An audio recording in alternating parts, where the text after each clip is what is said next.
What's up? What's up? What's up? What's up? What's up? What's up? What's up? What is up? How are y'all doing today? It is Friday, and y'all know what that means. That means we're gonna have us a good old time tonight. I'm your host, Emmanuel Eman Noisette. I want to thank each and every one of you for coming out tonight. I really do appreciate it. We've got some exciting topics to talk about today.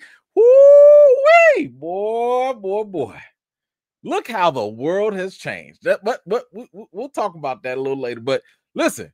Is Spider-Man a little too woke? Is Anthony Mackie stirring the pot in the wrong direction with Captain America?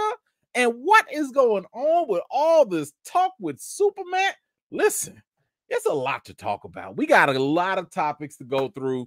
For those of you that are new, we will go over some of the news of the week. I will give you my thoughts, my comments, my opinions, and you guys can chime in as well in the chat. Yeah, we're gonna, since we did have a couple dry weeks, okay, so like when we don't have a lot of news, I'm not gonna force it. I'm not just gonna, listen, I like seeing y'all too, but if I don't have nothing to really talk about, I'm not gonna force it just to put out content. I want it to be meaningful. I want it to be engaging. I want it to be entertaining. I want it to be thought-provoking. And if it's just some dry news about some, I don't know, movie that ain't nobody finna go watch, ain't gonna be no laugh. But I have compiled a bunch of news topics over the week, so we will be going back, and then we'll go over those real quick. And then we'll get all caught up. Is it too late to say Happy New Year? I think we did a New Year one, right? Yeah, okay. Well, just in case, Happy New Year, whatever. Y'all back at it. Let's see who made it out. I ain't seen y'all in a minute. Oh yeah, but it was my daughter's birthday too. So like, yeah, but I think we're out of birthdays right now. Yeah, we covered everybody because usually right after August, it's somebody's birthday every month, and then it's Christmas, and it's kind of like it'd be a problem for me. Okay, y'all already know it's a problem for me. My wallet bleeds, but I think we're getting better. We're getting better. But let's see who made it out. Milan, hello, good to see you. Paulette, appreciate you coming in. Samke, hello. Mitch, what is up? Good to see you. Dastro, how you doing? My man Dexter Reason is back. Chris and Pratt holding it down with the Mod Squad. Good to see you. Shar, hello.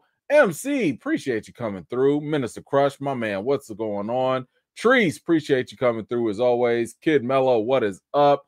Eugene, thank you for coming through. Appreciate you. All wouldn't be alive in the 2025 without Ms. Harper. Good to see you, man. Thank you so much for being here. Got the homie Tracy. She is back. Good to see you. My man Talented One is here. How you doing? Theo, hello. Rhonda, what is up? My man Nelson V, how are you? Let's see who else. NN12, good to see you. Tyra with the K, thank you so much. Excuse me. My man Famous J is back. Good to see you. CJ, how you doing? T-Ville, what is up?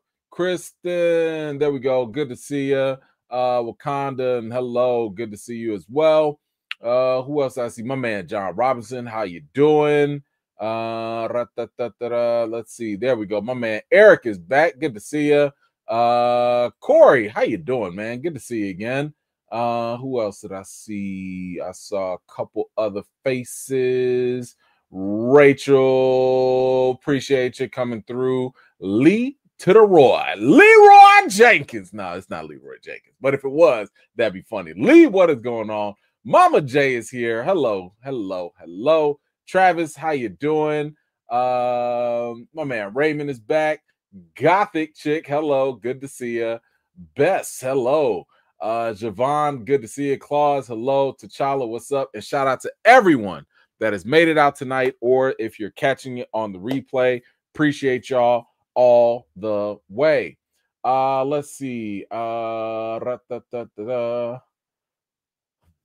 on, let's see. Famous J, what you got? E-Man, I was busy taking out the Council of Kangs. Okay. Congrats on winning the league. Thank you.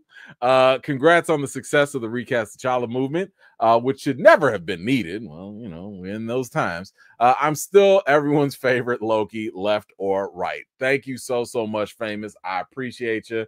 I know it's a long process getting rid of them Kangs, but good luck. Thank you so much for the contribution. I appreciate you. Mike, my man, how about them Chiefs? Mike, listen, how can I say this the way that probably most people that are not Chiefs fans might say this? The fix is in. Yeah, I truly believe the fix is in. Because yeah, the way listen, sir. All I'm saying is there's a different Chiefs that I see on the field compared to when y'all had Tyreek. When Tyreek was there was no question that the Chiefs was doing what they was doing. Nobody questioned it. There's a lot of questions how the Chiefs start winning nowadays. Okay, and listen, I don't got no dog in this fight. Okay, I'm a Bears fan, so we already 1-0 compared to the Packers. So that's the only record I care about. I'm just saying there's a lot of stuff fixed up and lined up for them Chiefs. You just so happen to have a potentially first ballot Hall of Fame QB going for a three-peat who happens to have the teammate who's dating one of the most popular singers out there so that it can line up for one of the most viewed television, spectacles out there. Come on. I'm just saying this is ratings bait. Okay? So good luck. I don't have a dog in this fight. Okay, good luck. I'm rooting for the Eagles, but at the same time, I don't care because I'm still a Bears fan. Okay, but good luck. Good luck. Okay.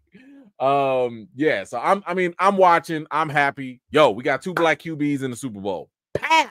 Winner for me. I don't care. That is good enough for me. But thank you so much, Mike. I appreciate you, and good luck to your Chiefs. Good luck to them. Let's see. Nelson, I will save that for a little bit later. We will definitely get into that. All right, let's start off. We have a lot of quick updates. So I'm going to try and go through these so we can go get into the meaty stuff. I know y'all only wanted to come and talk about the drama. So we're going to talk about the drama. We'll get into that. But first, in the quick updates, let us talk about one of y'all favorite subjects. I know this is your subject, my subject. Everybody is subject to this because there's nothing we can do about it.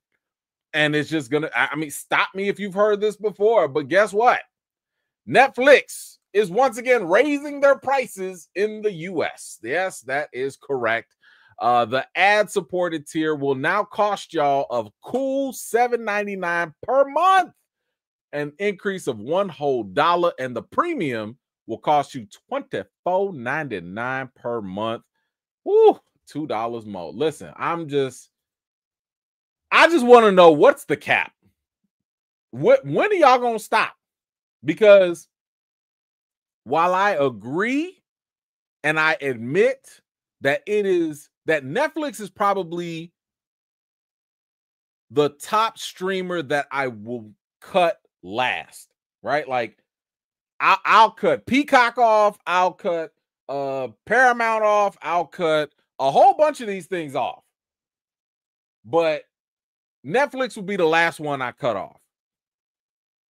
Netflix is one of those type of platforms where it's like I feel like once I get done watching that show that I really like, I take a break for like 2-3 weeks and then bam, they come with something else. So it's hard for me to I just got done watching Squid Game. I actually liked season 2. I was a little behind, but I finally saw it. I liked it. They had me caught up. I'm looking forward to Wednesday, season 2. I'm looking forward to Stranger Things. you know, as they all damn near adults at this point. It's not going anywhere. However, I think I'm gonna have a whole different type of relationship with Netflix if one day we see this sucker be $49.99. I don't know, maybe $39.99. I'm just saying, if y'all keep raising that up and I'm not getting no pay raises at work, if the price of eggs is still $6.66, I don't know. I don't know. It's a little tricky, but y'all let me know. How do you feel about the price increase for this? Are you looking for is this enough? Do you want to see something different? Maybe you're gonna switch over. Maybe it's fine. Maybe it's fine. I don't know. Whatever you think, let me know your thoughts in the comments down below. All right, so let's go with some more quick updates. Now, this was a show I'm actually kind of sad that I did not cover. Maybe it's not too late. I don't know. Maybe we can talk about it. I don't know. But Severance has been one of my favorite low-key shows. I watched season 1, blew my mind. If you have ever worked in the corporate office type of environment, Severance is the show you have to watch. Season 2 is currently happening right now. I had asked Apple to give me some screeners. They didn't want to play nice with your boy. So I was like, okay, y'all don't want no help. If you're not giving out screeners, you telling me you don't want any help. You don't want no coverage. You got this. So I'm going to let y'all cook. I'm going to just go ahead and watch it a little later. But they are already cooking so much. Ben Stiller says that they've begun work on Severance season 3. That's all I need to hear. I was already sold on season 2. I haven't watched any episodes yet. I like to binge. I like to binge all the episodes, so I'm a wait a little bit. So I'm interested in this. I like the fact that we're getting something a little bit quicker. I like the fact that they're already working on this, and I will definitely be looking forward to that. So if you are a Severance fan, let me know. How do you feel about season 3 already in the works? Do you think they should have stopped at season 2? I mean, I know season 2 hasn't ended yet, so we will have to wait and see if it's worth it or not. But I think that this is generally good news. We got a new movie update. Oh wait, do we?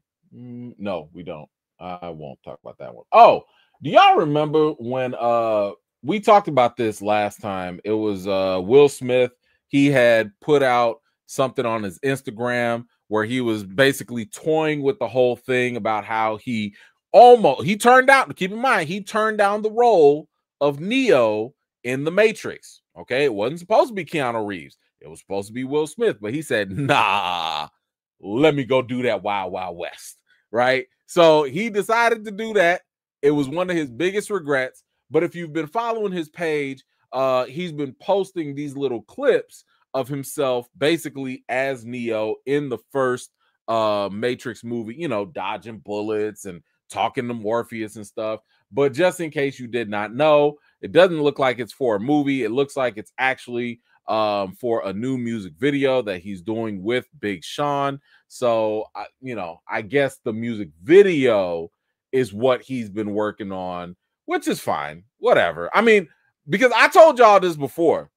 I did not want Will Smith to go out and make a Matrix AI replacement, right? I don't sit here and give me this, right? Because I don't know if y'all saw this, but Will Smith posted on his IG there were multiple screenings happening in different cities. Now, nobody knew what the screenings were for. There was some mystery. I don't know if it's for this music video, but I was sitting here thinking, like, please don't let it just be Will Smith with the AI voice, some CG, and you just replace Neo. I don't want to see that. If you're going to give me Will Smith in the Matrix, I want something completely fresh, something completely new, and you're going to have to blow our minds with something visually we have not seen before.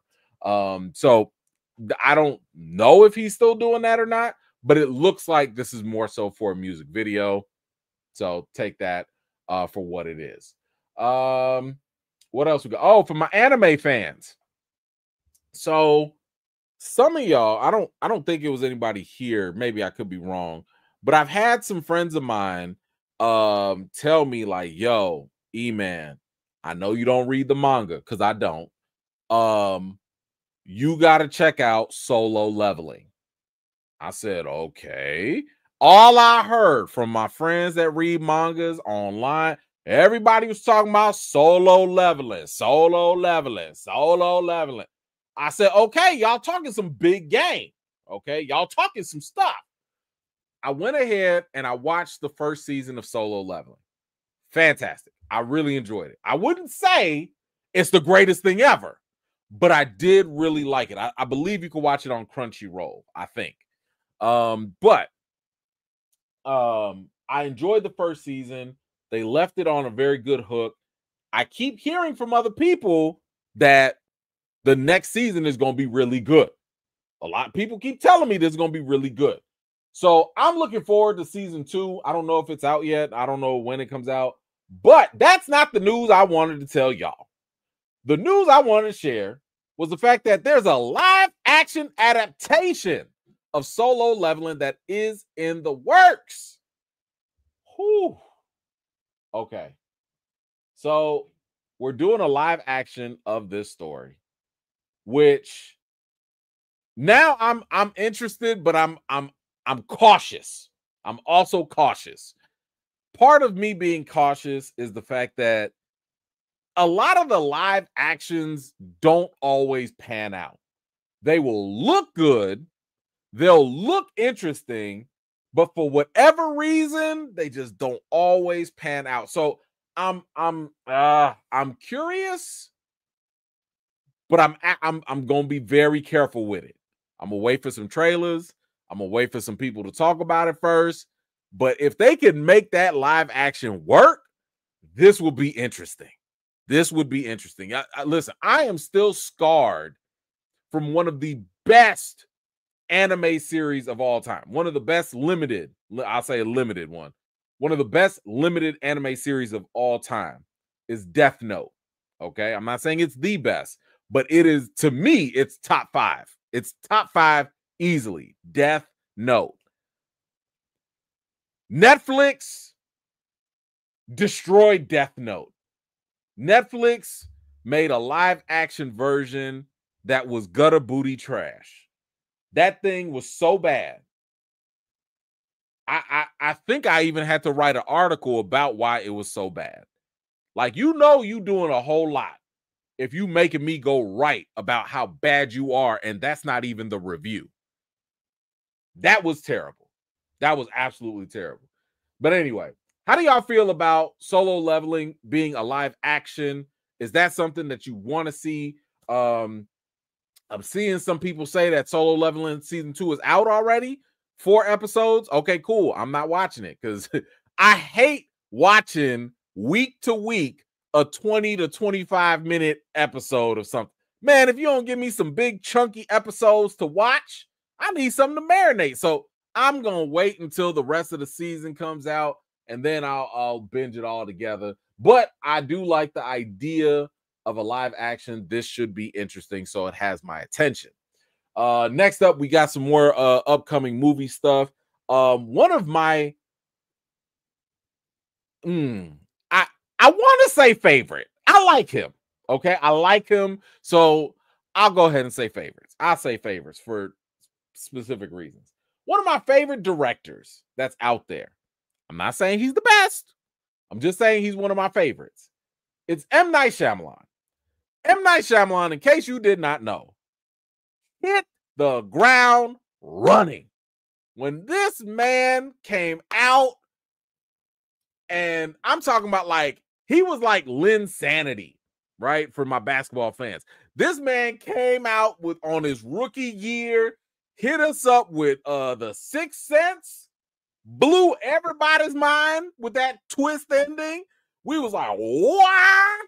I see dead people. What? Shout out to Drake. And then he hit us back with Signs. This man was killing it. He was killing it. And then he really killed it.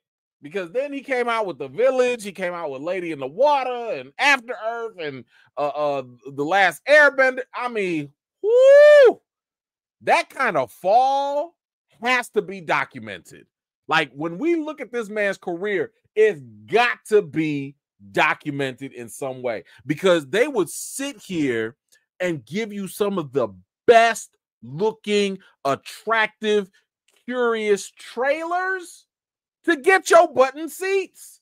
And I was there every time. Every time. I think it was The Village.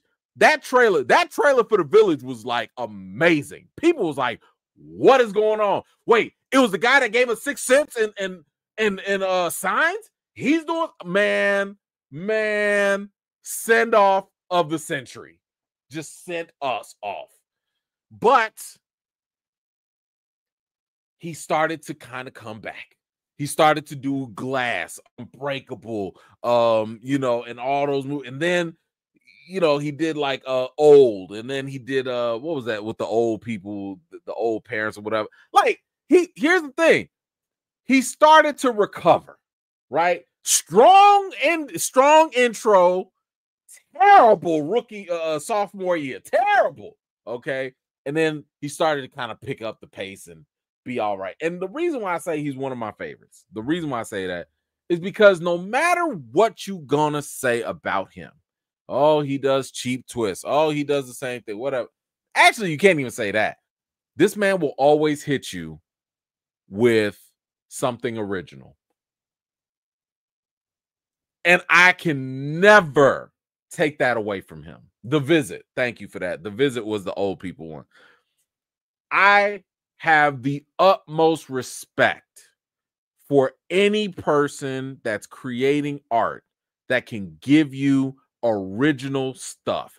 How many times have we talked about in Hollywood how they keep making the same stuff? They keep, doing reboots. They keep doing sequels. This man is out here like, I'm giving you stuff you don't even know if you're going to like it or not, because you ain't never seen it before.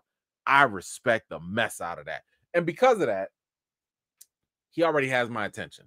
Because now you're going to pair him up with one of my favorite actors, Jake Gyllenhaal. Yes, we know he don't bathe, but damn it, he can act. Okay? And I'm here for it. Because it says Jake Gyllenhaal is going to star, or rumored to star in his next movie. From what I saw, basically it's a supernatural romantic film. Okay, sounds like Ghost to me.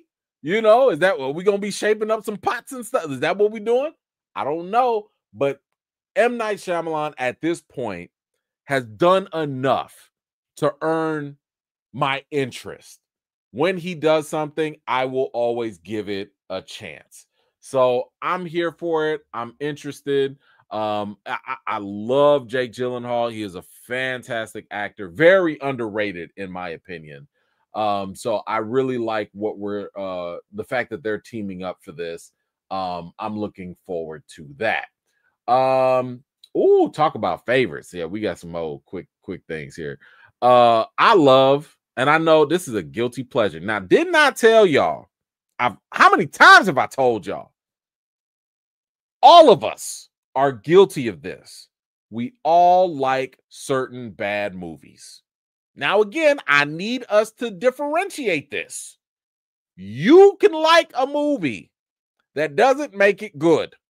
Okay? It is very okay to like movies that are poorly written, poorly made. Hey, if it knocks your boots off, cool. But I need you to not call it something that it is not. If it's a bad movie, just call it a bad movie, and you just don't happen to like it. My guilty pleasure. And I can't even say that I like them all. I like the first two, and it's Resident Evil. I love the first Resident Evil movie. That film was great to me. I'm not saying it was like the best. I'm just saying it was great to me. Resident Evil 2 wasn't as good as the first one, but I did enjoy it. Every single Resident Evil movie that has come out after has been trashed. When I tell you trash, I mean straight trash. 3, 4, 5, 6, 7, 8, 9, 10, 11. Trash. Oh, listen, it's gotten so bad. I think I've watched every single Resident Evil movie. And I'm talking about even those the animated 3D, type of thing. All of them are bad. All of them. Not one. Even the remake. They did a remake and they still made it bad. They went and did a Netflix series and still made it bad. I was like, golly, how come y'all can't just get this together? It's not hard. It's zombies. How many zombie movies do you need to see? We've got so many zombie movies. Now, why am I bringing this up? Because we get another Resident Evil movie. But this time, Zach Kreger, I don't know, is officially set to direct the new Resident Evil movie. In case you did not know, he's the one that did Barbarian. Barbarian has gotten a lot of hype. I will admit, I still have not seen Barbarian. Yes, I know it's on my list. I should see it as a horror fan. I just never got around to it. I will watch it eventually. But he's gotten a lot of praise so far. I've never seen anyone that has watched Barbarian that has not liked it. So I will be checking that out. And he says here that it will be more horror focused and more faithful to the initial games. And there's already a bidding war between Warner Brothers and Netflix with this. Now, I don't know who I would want for them to win, whether it's Netflix or WB. I don't really care. But if you're going to sit here and tell me that it is going to be more horror focused, that's what I want to hear. Because that's what the first movie was like. It's one of the reasons why, to this day, I have not played a Resident Evil game. And I will never play a Resident Evil game. Let me not say never. There's a very low likelihood I will ever play a Resident Evil game. I'm just not built like that. Okay? I like horror. I really do. But video game horror, it's not for me. My brain ain't set up for that. I can't do it. I can barely watch other people play horror movie game. What did I watch? I think it was that Alien Isolation. Almost gave me a heart attack. Are you kidding me? No. I like to sleep at night. So if you're going to tap in to the horror vibes of the game and maybe even the first movie, yes. I'm here for it. I want it. Give it to us. Let's see what he can do. So I'm interested. I am interested, and I definitely want to see what he has in store. We got another update for the Michael Jackson movie. If y'all remember, the movie is directed by Antoine Fuqua. They got Michael Jackson's nephew to actually play Mike in this, and we talked about this. Like, it was always going to be a tall order on who can listen. Mike, you gotta sing, dance, walk, talk. It's a total package. You got to get Mike if you're gonna play Mike, because he's such an iconic figure that everybody knows. Not just the US, not just black folks. No. The world knows Michael Jackson. Okay. So this is not something that they can afford to mess up on. However, it looks like they did mess up already, because the third act of the biopic has been scrapped. They have to throw that whole thing out, and it will have to be reshot because of legal reasons. The third act focused on the 93 investigation into Jordan Chandler's claim that Michael Jackson sexually abused him at 13 years old. Jackson's estate, the family, they forgot that they signed a whole deal with the Chandler family years ago to never include them in any sort of movie, rendering the third act useless. Oh, Shimon, man. Shimon. Nobody's. Do you understand how much time, energy, and money was just wasted off of somebody just, y'all didn't have no lawyers?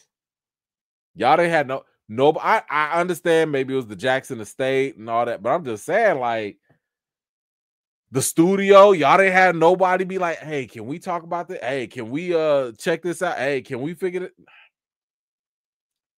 So this is probably gonna be a delay of some sort. But man, that's it. I feel like that should have just been taken care of the moment the script was done. I feel like somebody should be like, hey, are we clear? We're good, right?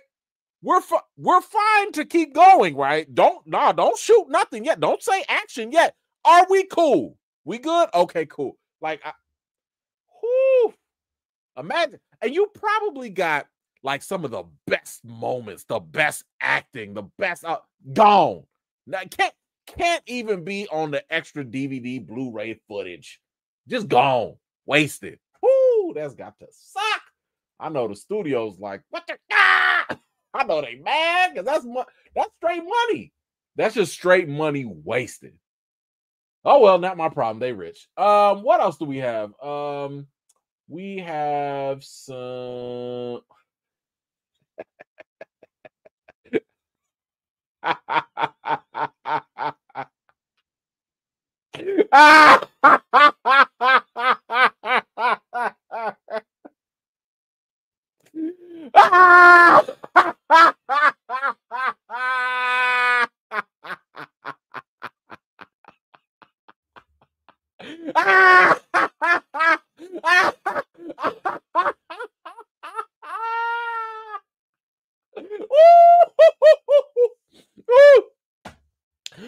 Oh, Kraven the Hunter has ended its box office run with $59 million.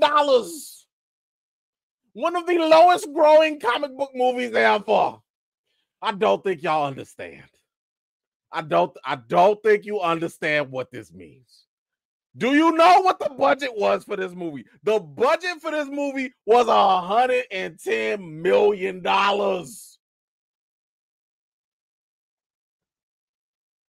But do y'all remember what we talked about last time?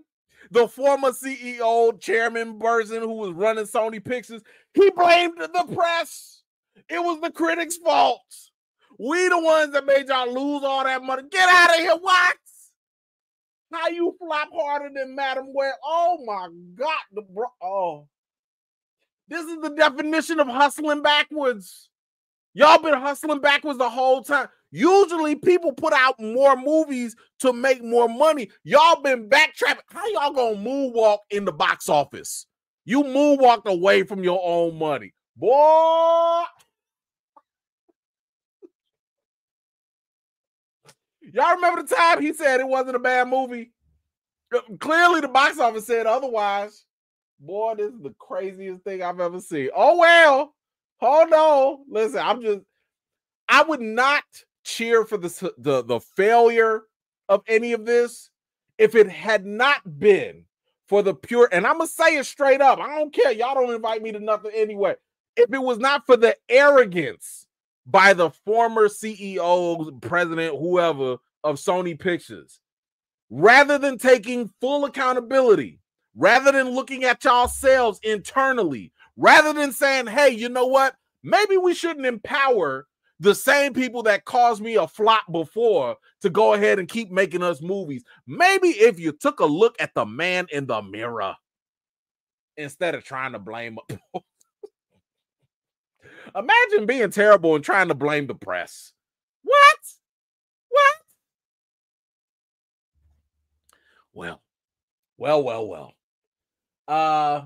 Yeah. So there goes Kraven. That's just sad. That's so sad. Bad news. What else do we got here? We also have a quick thing in case for some of y'all that like trailers and stuff. Only 2 out of 3 Marvel movies releasing this year will get a teaser at the Super Bowl, and Superman will not get a teaser at the Super Bowl. Instead, they'll debut a new sneak peek during the Puppy Bowl. That, first of all, already sounds stupid. And I say that only because I'm not a fan of crypto. I don't like that breed of dog. That's just my personal preference. Looks kind of mangy and unkept, but whatever. So I think it's fair to say, obviously, y'all not about to sit here and give us a preview or a teaser of Captain America as it's about to come out that week. Okay, we're not doing that. You're clearly going to give us a trailer for Fantastic Four and for Thunderbolts, asterisks, whatever. Fine. So just kind of keep that in mind when the Super Bowl happens. Those are more than likely the two movies that we will get trailers for. So I think that does it for our quick updates that really weren't even all that quick. I mean, was kind of a lot of stuff. But you guys let me know. What'd you think about all those things? Huh? What'd you think about Craven flopping and Resident Evil movie, and I don't know, all the other stuff we talked about. Whatever you think, feel free to leave your thoughts in the comments. All right. Let's see. What else do we have? Okay, Dex, what you got? For the Severance coverage pot, how a show's creepy, funny, mysterious, and slow. Yeah, 10 out of 10. Yes, it is. And it's got a little bit of that humor is what really gets me too. Because to this day, I'm not looking at Waffles the same because of that. I cannot look at Waffles the same. I just cannot. Let's see who else we got. JN, what you got? M. Night, much like Tyler Perry, needs co-writers. I would not disagree with that. I do agree that he could use a little help, but I still can't knock the man for giving us original stuff. Like, none of his movies are really the same, outside of, obviously the Unbreakable stuff, but these things are usually pretty different. And I gotta give credit where it's due, because that's hard. That is hard. Latino, what you got? What are my thoughts on the Garcon, I think, drama? We will talk about that later. I did just pull that up. We will talk about that later. Thank you. JN, Gyllenhaal does weird roles extremely well. Yes, he does. To this day, I've told y'all, Jake Gyllenhaal is that guy. Okay, y'all, if you don't know, go watch Nightcrawler. Go watch the movie Nightcrawler. Tell me this man can't act. This man, he could be Bruce Wayne or the Joker. That's how talented Jake Gyllenhaal really is. Let's see. Tane, what you got? You think Jordan Peele is a newer form of M. Night? Yes and no. Yes, in terms of advertising, because he can promote the hell out of a trailer, and we'd be like we all was sitting here like, what the hell is Nope? What the hell is Get Out? What the hell is Us? Like, all those things really got us because we just did not know. I would say no, only because Peele so far, and he's only got 3 movies, so far he leans into the socio-psychological. So you kind of already know it's going to be something with society, and it's going to do something with Black focus one way or another. I'm not saying that's bad. I'm just saying when you look at M. Night shifts and goes in different directions, right? He'll give you a thriller. He'll give you a fictional story thing. He'll go do a recognized IP and fail with Airbender. So I think M. Night, even though their resumes are not the same, he's a little bit more diverse in terms of what he'll give you and his creativity compared to Peele. Thank you, brother. Appreciate you. JN, E-Man is auditioning for a villain role with that laugh, man. I didn't even get into my real villain. That's we'll talk about that. That's another time. Thank you for that. All right, let's get into some other news. There's a whole bunch of things getting canceled out there nowadays. I don't know if y'all ever watched this or not, but on Peacock, yeah, Teacup, done. One and done. Came for one season and it was over with. And I feel sad about this because I actually watched it.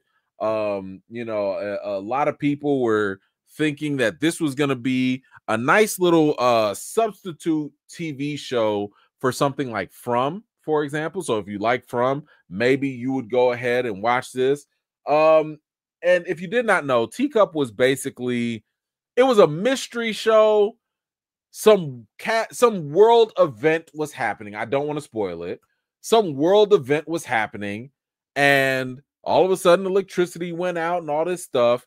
And then you see this mysterious guy, for example, show up, and he spray paints a line in the ground. And if you cross that line, something bad happens. I'll leave it at that. But I liked it for the most part. It wasn't great, but I liked what it was trying to do. I think the interesting thing with Teacup was that if you watch something like From, right, a lot of complaints that people had in From is that, oh, they're not giving enough answers, right? Well, here's the thing. Teacup will tell you the answer by episode 3, 4 of 8. So to me it was an interesting show to kind of see that difference of, do you really want to know what's going on so soon, or is it better to kind of have that mystery drag out and you go on for the ride? So Teacup, I'm sure I was saying Teapot. Teacup was decent, but it does suck that they canceled it. Maybe it'll get picked up somewhere else. Not sure.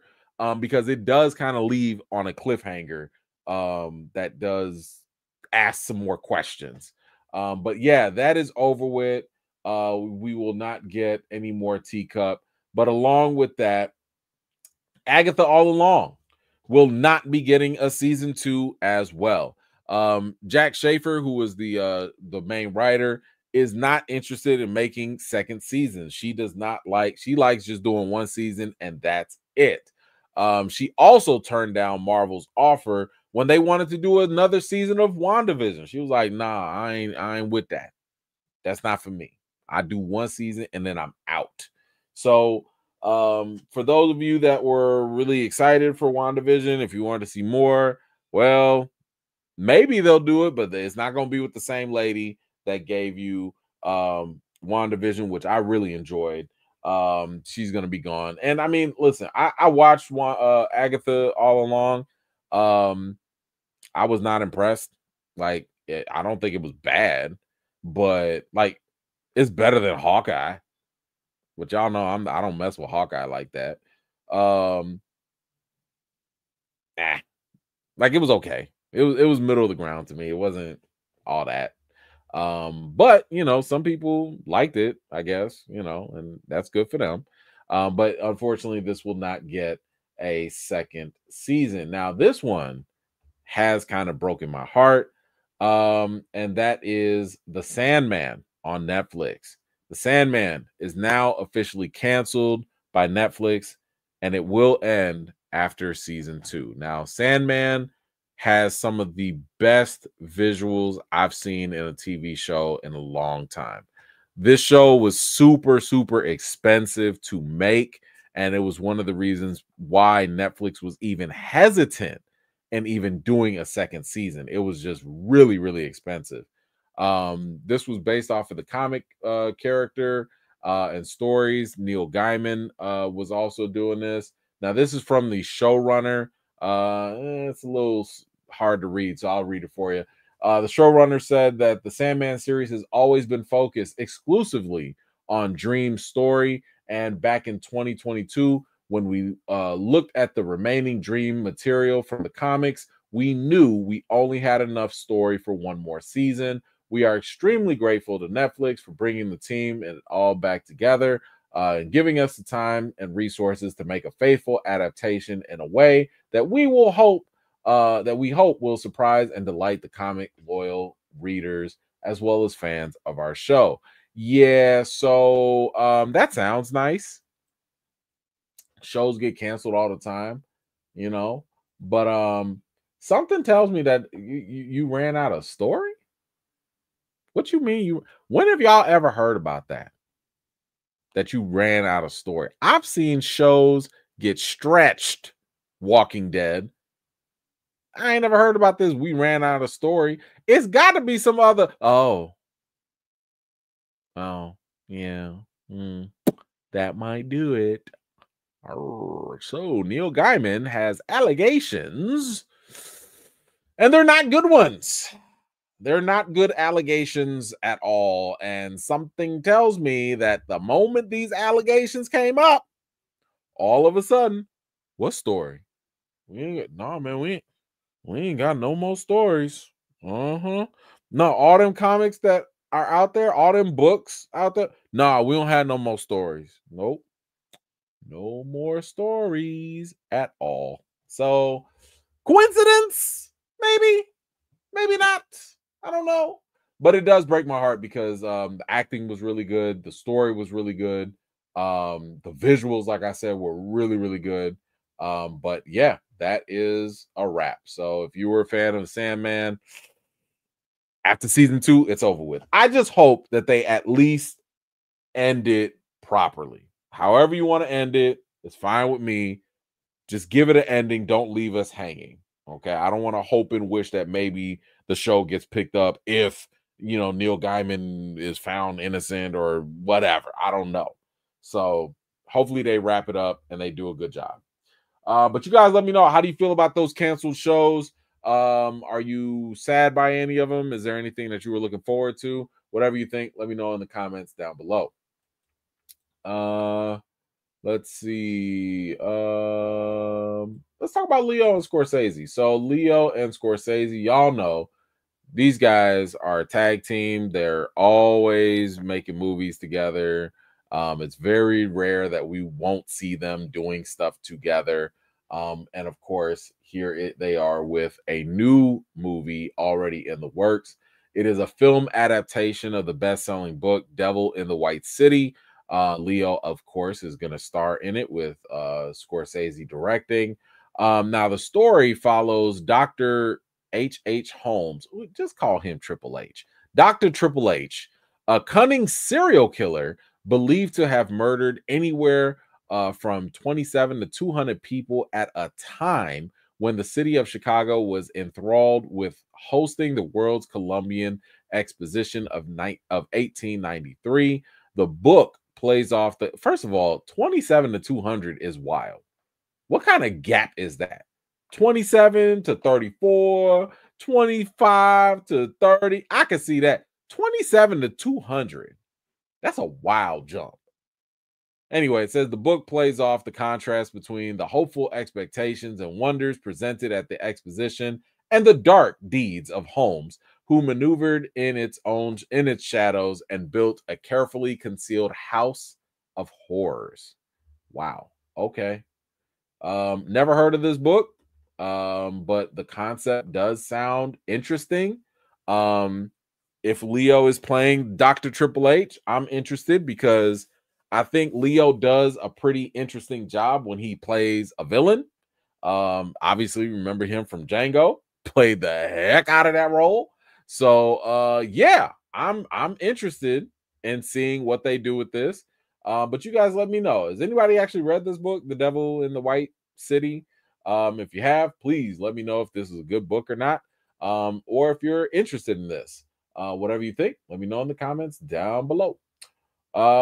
Speaking of which, we got another person got some movies. Eddie Murphy. Eddie Murphy, of course, you guys all know him. No real introduction needed. Just got off of Beverly Hills Cop. What was it, 4, I believe. It was all right. It wasn't the strongest. I'm an Eddie fan now, but it wasn't the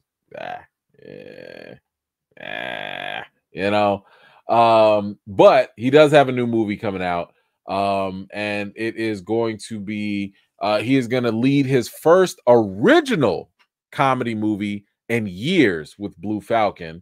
Now I like the fact that this is an original comedy. Eddie Murphy and his original comedies are, I think, what put Eddie on the map besides his stand-up. Okay, obviously Raw stand-up was his thing, but when he was coming out with the original movies, the original comedies that we didn't know, that's what really escalated him higher in the stardom. It says here, though, that the movie follows a retired super spy who heads for the destination wedding of his son and finds himself in proximity with his arch rival. This sounds incredibly predictable. Let me guess. He's a super spy. He's super smooth. He's super good. All that good stuff.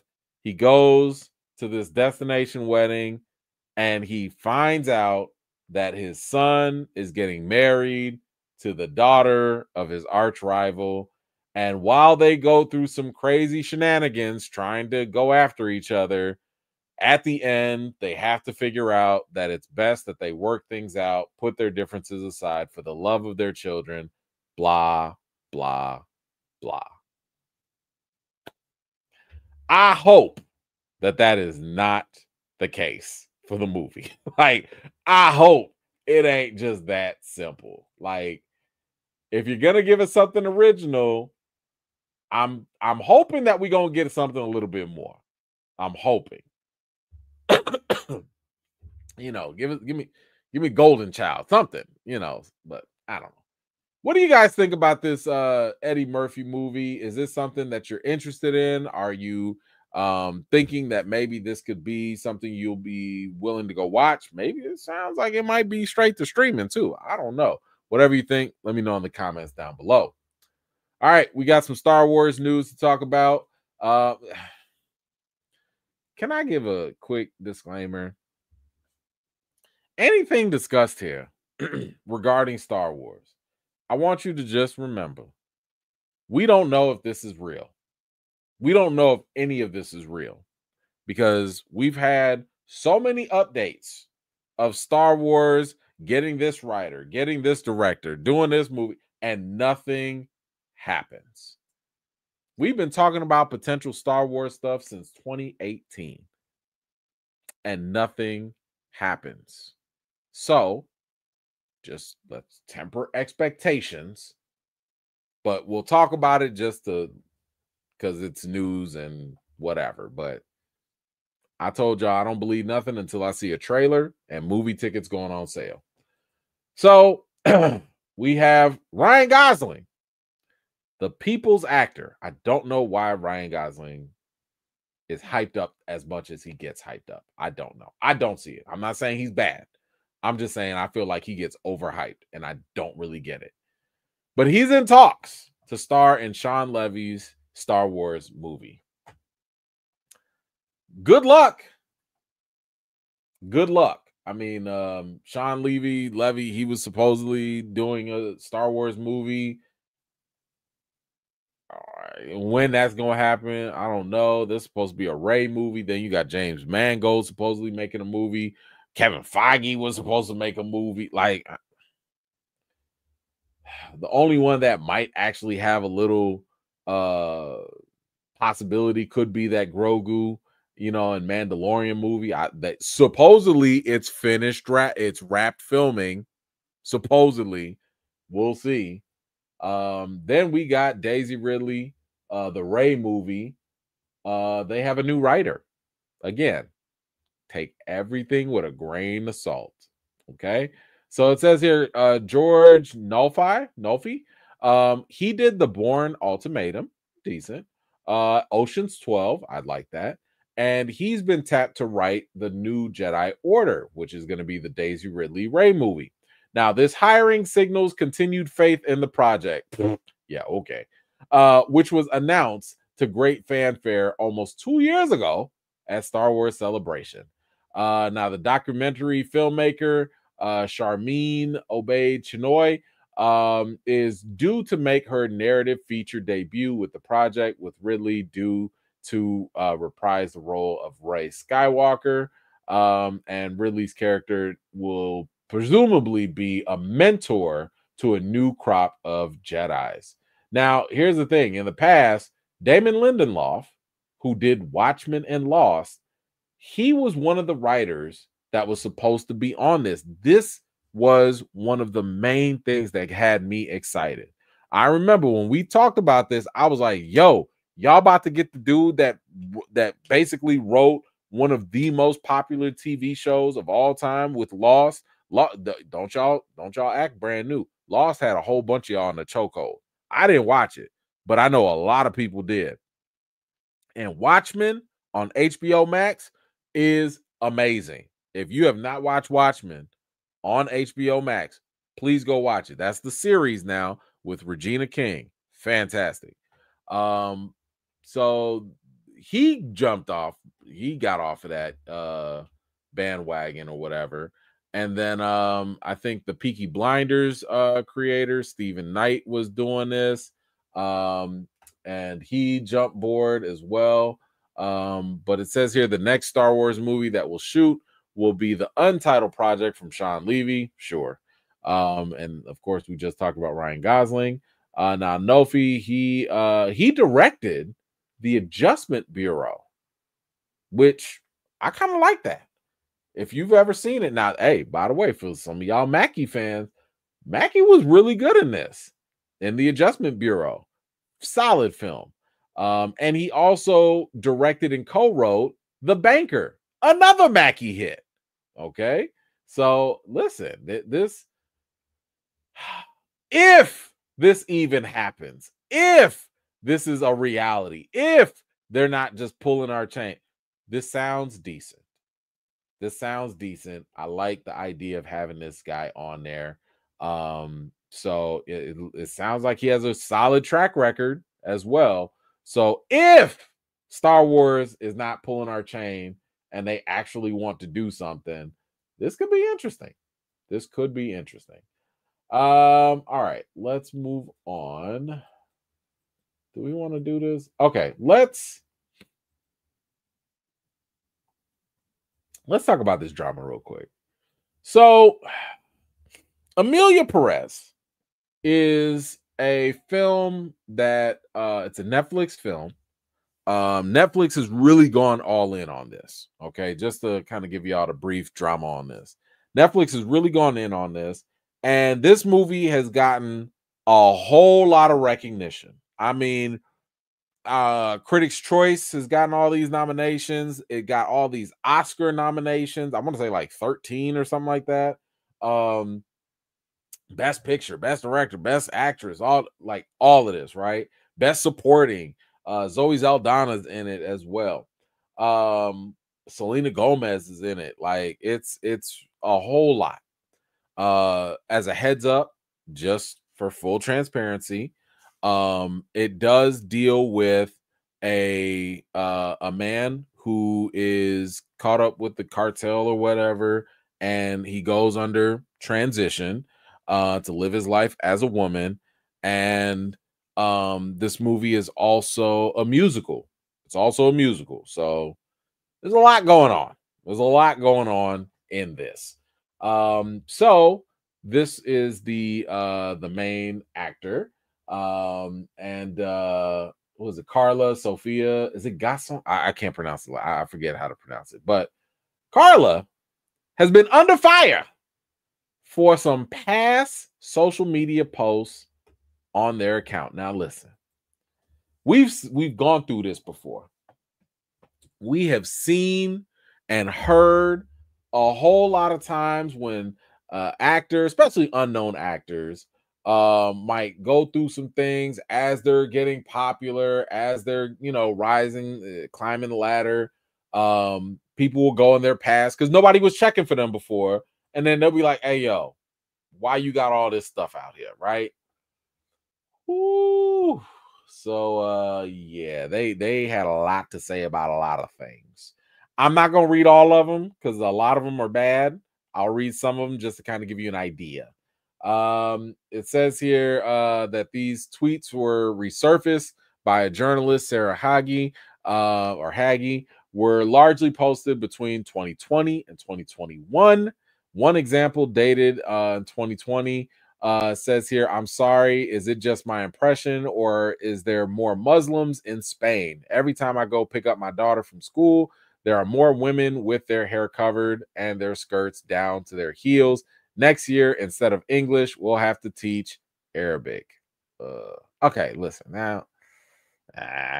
You know, maybe not in the best taste. Not in the best taste. Probably would have skipped that one. What else they got? I really think that very few people ever cared about George Floyd, a drug addict, swindler, but his death has served to once again demonstrate that there are people who still consider black people to be monkeys without rights and consider policemen to be assassins. They're all wrong. Whew. Okay. What else? The Chinese vaccine. Oh boy. Apart from the mandatory chip, comes with 2 spring rolls, a cat that moves its hand, 2 plastic flowers, a pop-up lantern, 3 telephone lines, and €1 for your first enrolled purchase. Yo, not you coming for the Chinese. And it says here that the Academy had no comment for them at all. Okay. Yikes. Yikes. Now, I've seen worse. I've seen worse. I don't believe we're in that cancel era anymore, right? Mainly because, heck, if you could run the country with a convicted felony, whatever. However, because I'm going to speak now, not to the person, but I'm going to speak more so as a press critic, whatever. This one tweet was probably it for me. The translation. This is the same old story. Black slaves and women in the kitchen. But it is my opinion, and it must be respected. I do not understand so much World War against Hitler. He simply had his opinion of the Jews. Well, that's how the world goes.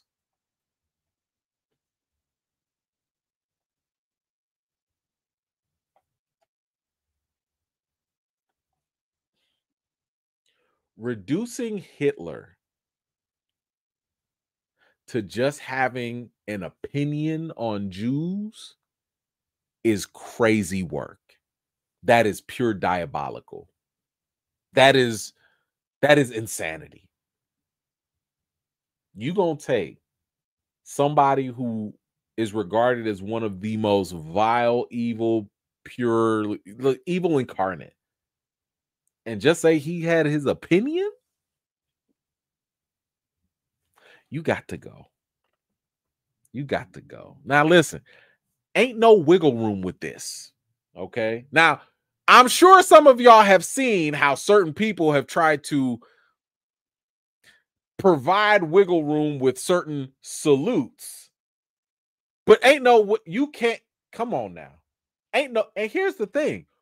Who gonna defend you? Because, and here's the thing, I ain't got nothing against you, live your life, do your thing, but your people are all, your community is already under attack. Okay, you a Hispanic and you a trans. Who gonna have your back when you start talking that kind of language? Like you really are going to be unprotected. There's no one in your corner. No one can be in your corner at this point. The right ain't gonna take you just because of who you are. The left can't take you because of what you said. I don't even think anybody in the middle is going to want to deal with you. Yikes. So, Carla has issued a statement. Carla has released an apology for the dozens of posts that include racist, Islamophobic, homophobic, anti-vax, and various other offensive remarks.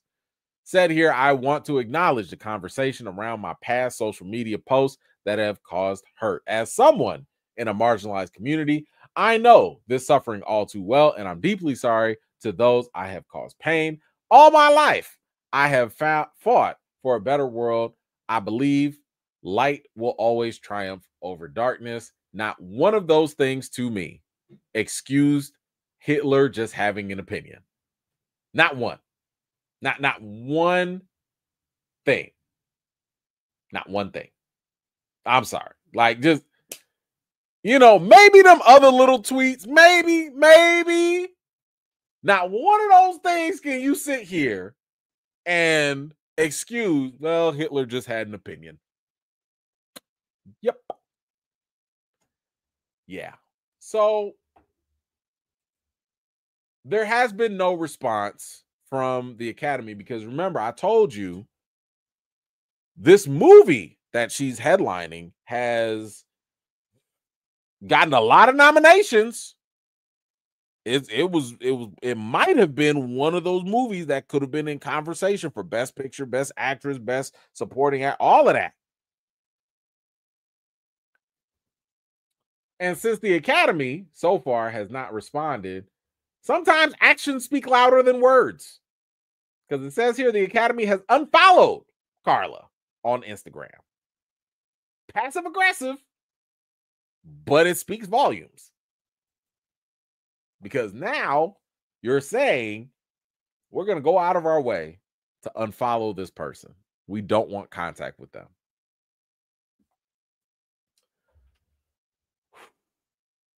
Man, I think at the end of the day, go do the work, good luck. Like, seriously, like, I hope you not, trans people are already targeted, right? It doesn't help if you have ignorant to bigoted views on top of that. I'm sorry. Islamic, homophobic. How are you going to have homophobic I'm not even this wokish. I can't, this don't process for me. It's too much. I do think that the best course of action right now, though, Critics' Choice, maybe even the Academy, you might want to step back. As hard as, I know a lot of people would like to say, oh, separate the art from the artist and all that. Yeah, but at the same time, do you want to reward someone? Do you want to honor someone? Do you want to give the pedestal to someone that thought Hitler just had an opinion of the Jews?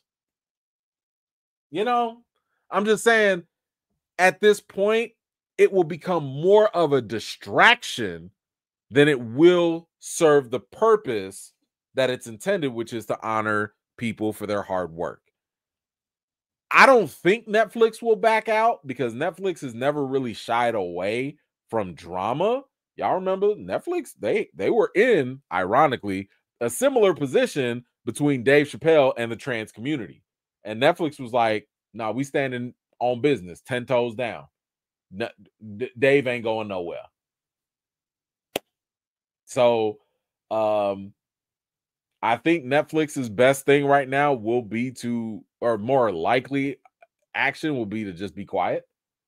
But I don't see how the Academy, the Oscars, I just cannot see them risking the drama. Now, if they do allow this movie to continue and be rewarded, because it is kind of unfair to all the other people that worked really hard on this film.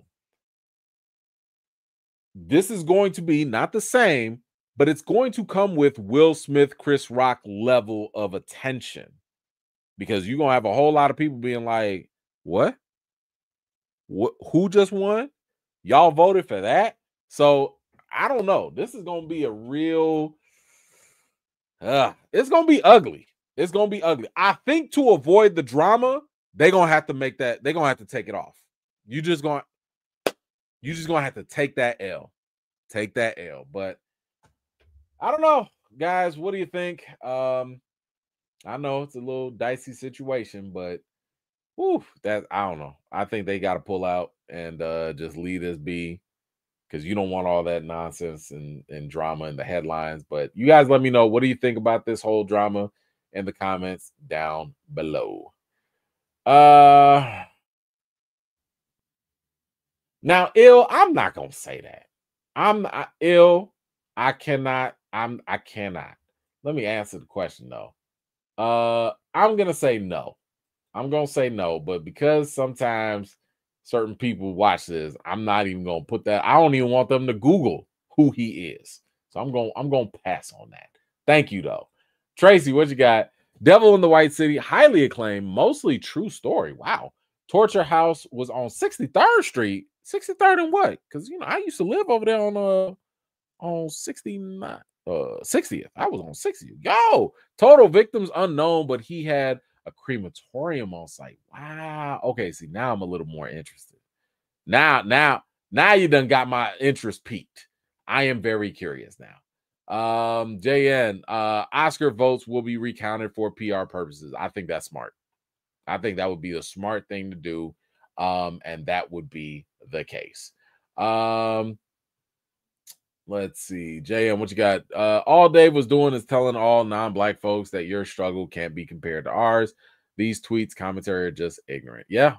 They are pretty they're bigoted. They're bigoted, they're problematic, they're not okay. They are not okay. All right. Thank you for that. Let's move on. What do we have?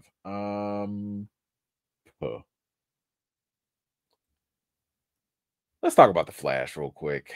Oh God. Okay. For a long time, I have done my best to sound the alarm, to speak up on Ezra Miller, because Ezra Miller had a lot of troubling allegations against him. The laundry list of allegations is too long to go through. You would have to go back and watch one of my videos where I list everything back when it was fresh in my mind. But I mean, this man was terrorizing Hawaii. This man was allegedly kidnapping folks, endangering children. Like, it was bad. It was bad. And the whole time, what made things more problematic was the fact that WB believed that The Flash was one of the greatest superhero movies they've ever seen. And there was a whole lot of taping for Ezra, which I thought was just not okay. I have been on record saying that they should have always just recast Ezra Miller. I know that a lot of footage had already been shot and all that, but listen, the movie ended up tanking anyway. It ended up flopping anyway.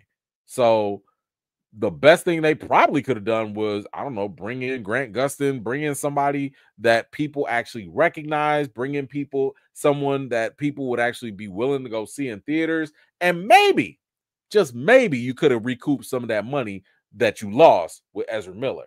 But I remember, and I made videos about this, the director, Andy Muschietti, the producers, James Gunn, all these people was coming out and defending Ezra Miller. And in a weird way, it felt a little gaslightish. It was kind of like, listen, we're not even talking about speculations. Ezra was straight up arrested multiple times. Okay. Like, it was like court cases. He pled guilty to things. Like, this was not like, oh, well, we don't know. Innocent until proven guilty. Nah, you're not innocent when you plead guilty to doing some bad things. Ezra done assaulted 2 women, right? Anyway. What I don't like is the denial of reality. That's what bothers me. When you sit here and you try to say, nah, the sky ain't really blue, it's purple. Shut up. No, it's blue. We know that, okay? But we got the director, Andy Muschietti, and he has some thoughts here as to why The Flash didn't do well. And he said, apart from all the other reasons, it wasn't a movie that appealed to the four quadrants. It failed at that. Now, if I'm not mistaken, the quadrants are like, male, the gender, age, and I forget what the other ones are, but like you basically got to hit all those quadrants to really be like, okay, this appeals to certain people. But it says here, when you spend 200 million making a movie, Warner wants to bring in even your grandmother to the theaters.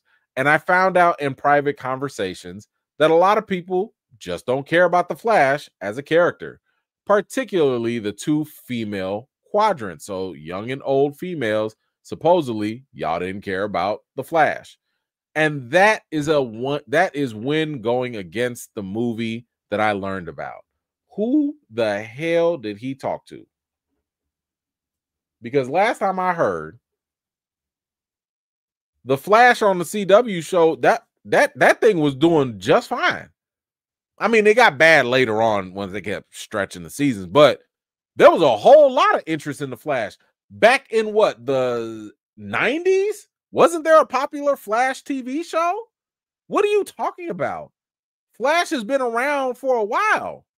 Flash is still kind of like, I wouldn't say a household name, but people knew who Flash was. People was messing.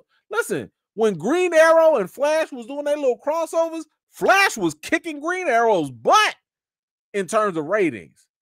So what are you talking about? What nobody feeling Ezra? And on top of that, what nobody feeling the movie that just was not good? Like, why can't we just call a spade a spade? It just wasn't good. Just say that. Just say that. The movie had all these reshoots. The movie had all this stuff going on with it. Ezra was running away from the police and before they could finish sometimes. Like, the movie just was not good. And that's okay. It happens. Everything is not going to hit. But don't sit here and blame the women. What the females got to do with this? Is that one of the reasons why y'all tried to make Ezra be partially naked in the movie and it didn't work? Maybe that was it. Maybe nobody needed to see that. Thought about that? Why do we need to see a naked Flash? For what? Anyway, this only further gives me concern because in case you did not know, Andy Muschietti is also the same director who's supposed to take over and do Batman Brave and the Bold. And as I've told you guys multiple times, Batman, forget Superman. Superman can flop. It won't matter. If you can't get Batman right, the DCU is dead. That is the most critical thing to do, to get right.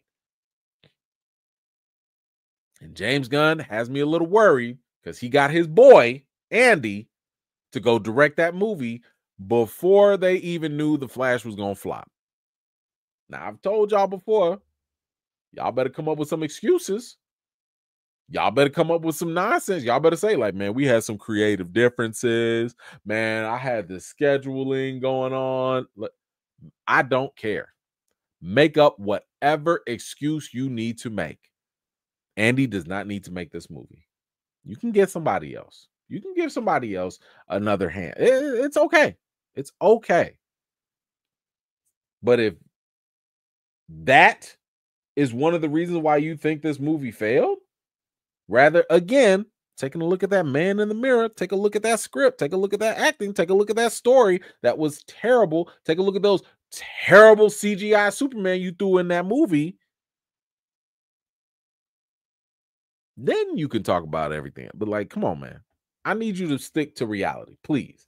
Anyway, guys, what do you think about this whole Flash excuse for the failure? Do you think it was true that maybe it was the quiet? Ladies, was y'all just not feeling Ezra?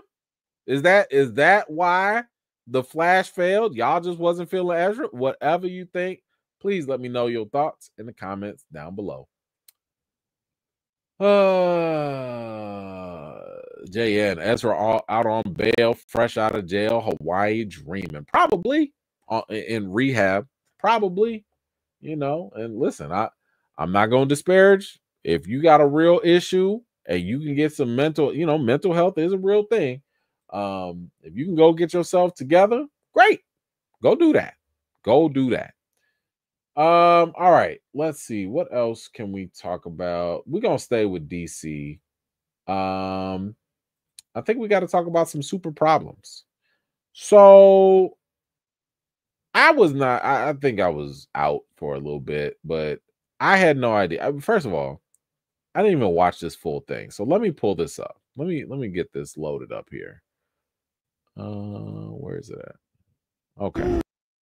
We already saw the first trailer for Superman when it first debuted.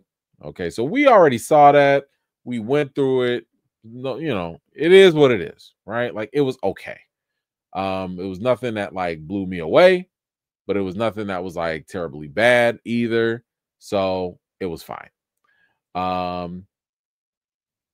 But let me make sure this thing ain't going. Okay, yeah, I want to make sure it ain't going freeze up on me. Can we get it a little bigger? Okay, we can get it there.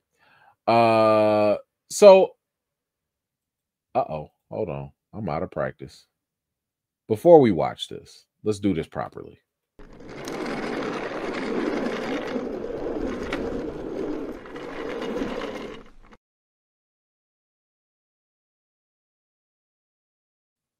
All right. I had came on to social media and I saw people was going crazy. You know, now forget the Yamcha pose. That, first of all, shout out to Dragon Ball Z. That Yamcha pose is hilarious. But I saw folks going crazy over this teaser, and I was like, what is the problem? Why are people up in arms over this trailer? So let's just look at this little 30-second teaser and see if we can find what the problem was.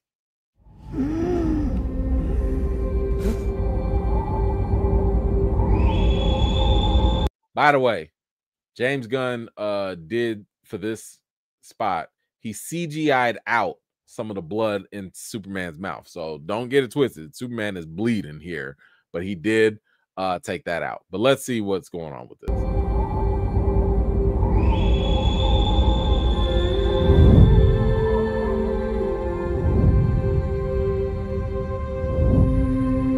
There we go, like Dr. Robot.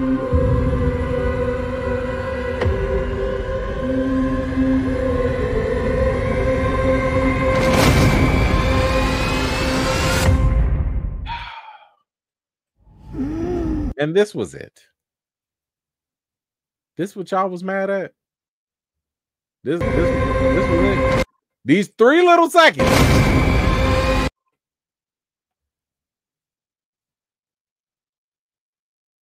Now, James Gunn has come out and he's had to say there was no CGI here, nothing like that. Guys, really? This is what we tripping on? This is what folks got an issue with? Now, I heard people talking about this man's eye. Leave his eyeball alone. I think his eyeball, that could be the lens. Sometimes the lens can be a little weird. From what I understand, the man ain't got no lazy eye. Maybe this will be fixed in post-production because sometimes the trailers are not always, you know, done. But this is what y'all was tripping on? These 3 little seconds of this man twirling in the air? Y'all didn't like the super twirls? Listen. All I know is this feels manufactured. Because as we all know, there's a certain segment of the population that's out there that hated this movie before it was even thought up in James Gunn's head. If this was nobody can be Superman without Henry Cavill, if that's the way you thought, it didn't matter what this man was going to do. It didn't matter what he was going to fly through. It didn't matter what It didn't matter whether he had the trunks on or the trunks off. If he had the S going this way or the S going it does not matter. Because some of y'all, not all of y'all here, but some of them folks out there, and y'all know who y'all are, have come to this predetermined, manufactured bias. Because it's not Zack Snyder and it's not Henry Cavill, and you can't let go of your past bitterness. Because that's what it is. I need y'all to learn how to move on. And this is what I would plead to them. Moving on does not mean that you forget. It does not mean that you forget. You can go buy Man of Steel on DVD. You can go have Batman v Superman and Justice League. You can have all those things on streaming, on Blu-ray. You can watch them to your heart's content. But this bitterness of hating and prejudging and pre-negativity on everything and anything that ain't what you thought could have been, don't be that person. You know, we make fun of those people when they become old and they're like, oh, well, it wasn't the way I thought it was back in my day. Don't become that person, because you are in the early stages of not my day. You know, that's what you're becoming right now. Let it go. Let it go. Let it go. I mean, even James Gunn said that, like, listen, maybe Henry Cavill might come back. Maybe. There's always the multiverse. They might do some crazy stuff. I mean, we do know that in the storylines, there is a Crisis on Two Earths and, you know, type of storyline, or Crisis on Infinite Earths, where you could bring back all the favorite Superman. It's possible, but that ship has sailed. And I need you all, everybody, to just accept the fact that they tried something for over 10 years and it didn't work with enough people. It didn't make enough money. And forget all the reasons. Yes, studio interference. Yes, poor receptions. Yes, just didn't work. Whatever the reasons, it just didn't work. It's time to move on. Because if all we doing is tripping over a dude doing a little super twirl in the barrel roll, like, come on, man. Y'all reaching. And take it from somebody who's had to go against the grain with a certain movement. It does not help if all you do is complain about every single little thing. Because at some point, people will stop listening to you. At some point, you will lose the impact of your message. You guys would be better off waiting for something eventual to happen. Like, let's say Superman flops. Now talk your stuff, right? Let's say Superman comes out and they have terrible CGI because, you know, like in Justice League when they had the mouth and the mustache and all that stuff. Let's say something bad like that happens in this movie. Now y'all can talk y'all stuff.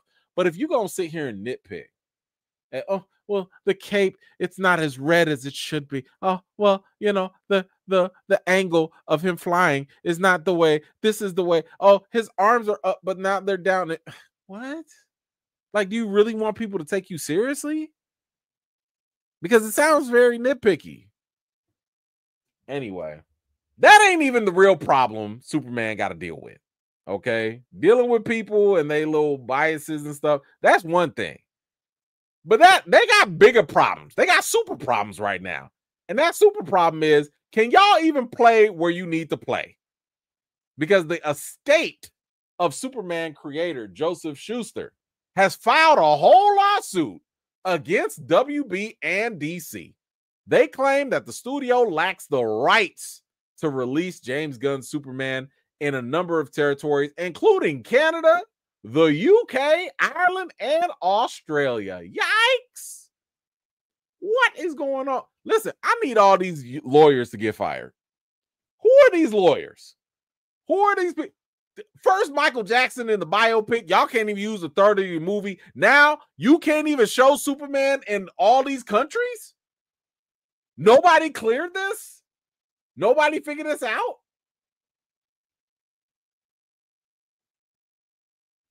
You don't need these super problems. You don't need this. Now, I'm sure this is all going to go to court. This is going to pan out some way, somehow. I don't know where it's going to go. I don't know how this can be a thing, that a property this well known, this big. Now, we're not talking about like, a little book or, a little indie movie. We're talking about Superman.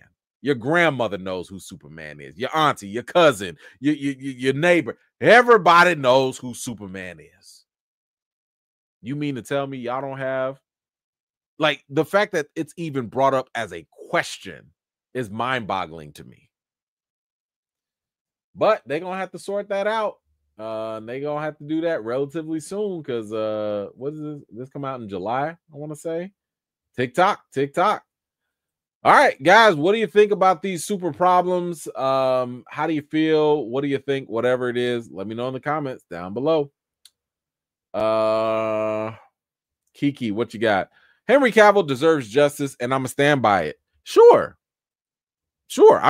I don't disagree that Henry Cavill was done bogus.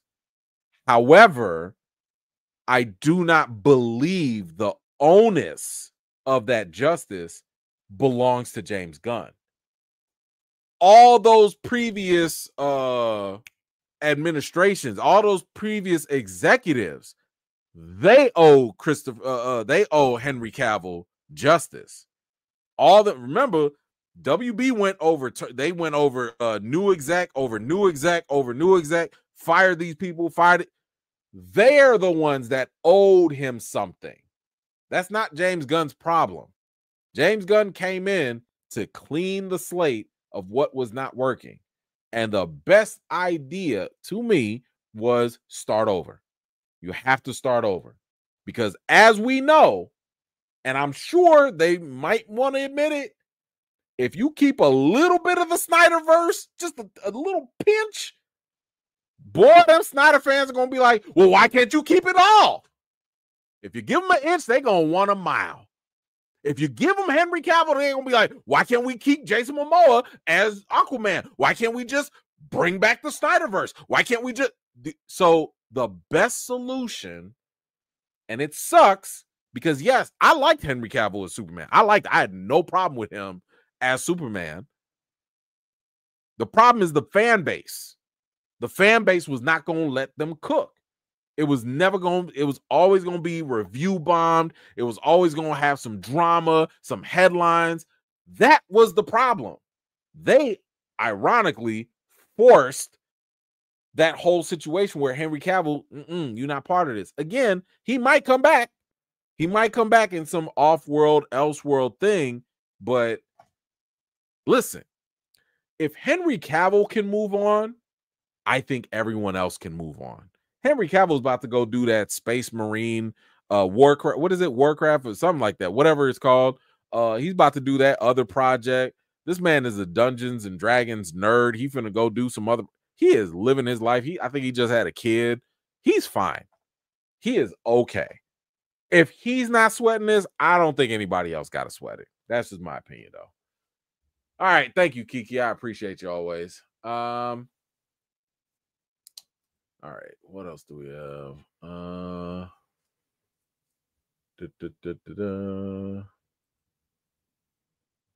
Wait, where is it? Oh, you know what? Yeah, since we already watching stuff, let's watch something else. Magazine Dreams. For those of you that did not know, before all the drama and the trial and the verdicts and all that stuff, Jonathan Majors was on his way. Jonathan Majors was on his way of, I think, rising up to becoming a household name as an actor. And, one of the movies that he had was Magazine Dreams. This was a movie that was about a bodybuilder that was, let's just say, taking things a little too far.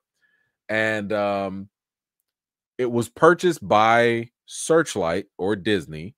And keep in mind, Disney was also the same company that employed him under Marvel as Kang the Conqueror. So he was cooking, right? He had Magazine Dreams coming out. He had Creed 3 coming out. He was going to be Kang the Conqueror. Everything was lining up until that trial, which he lost all his reps. He lost all his management. He lost all his commercials. He lost all his movie deals. Everything just went downhill for him. And no, we're not going to relitigate the whole case. Point is that now, especially I think after people saw the video of him running away, I think public opinion is starting to shift. I think people are starting to be like, okay, Jonathan, like, we're good. We're fine.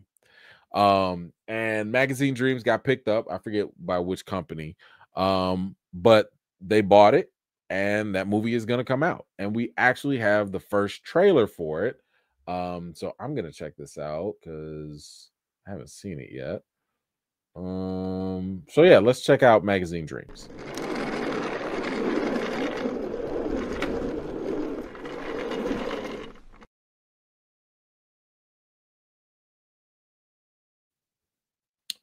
All right, let's pop this up. First of all, let me just say this. I have not seen this yet. Ladies, whoever, control yourselves. Because I remember when I just put up just a simple picture and the amount of thirst. Y'all done sucked all the moisture out the air. Okay? Just control yourselves. All right, please. All right, let's check this out. You have to do something big and important, or nobody will remember you when you're dead.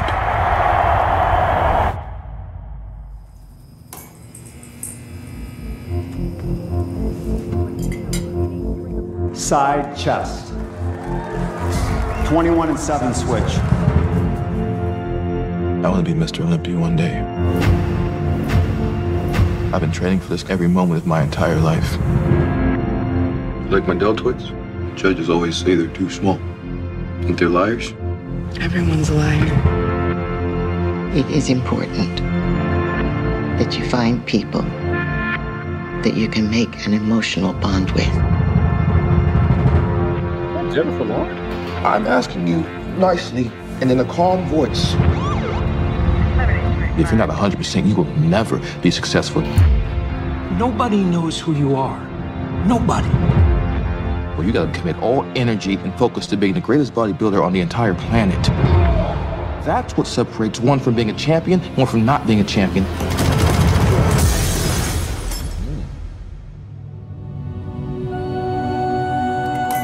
Hey guys, Helium Managers is here. Current eyepiece. No!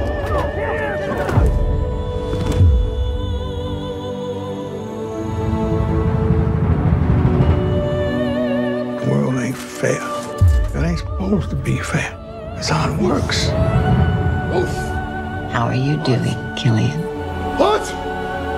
When I close my eyes and dream, Horse! Horse! they're gonna put a picture of me on the cover of the magazine. When the entire world You will know my name.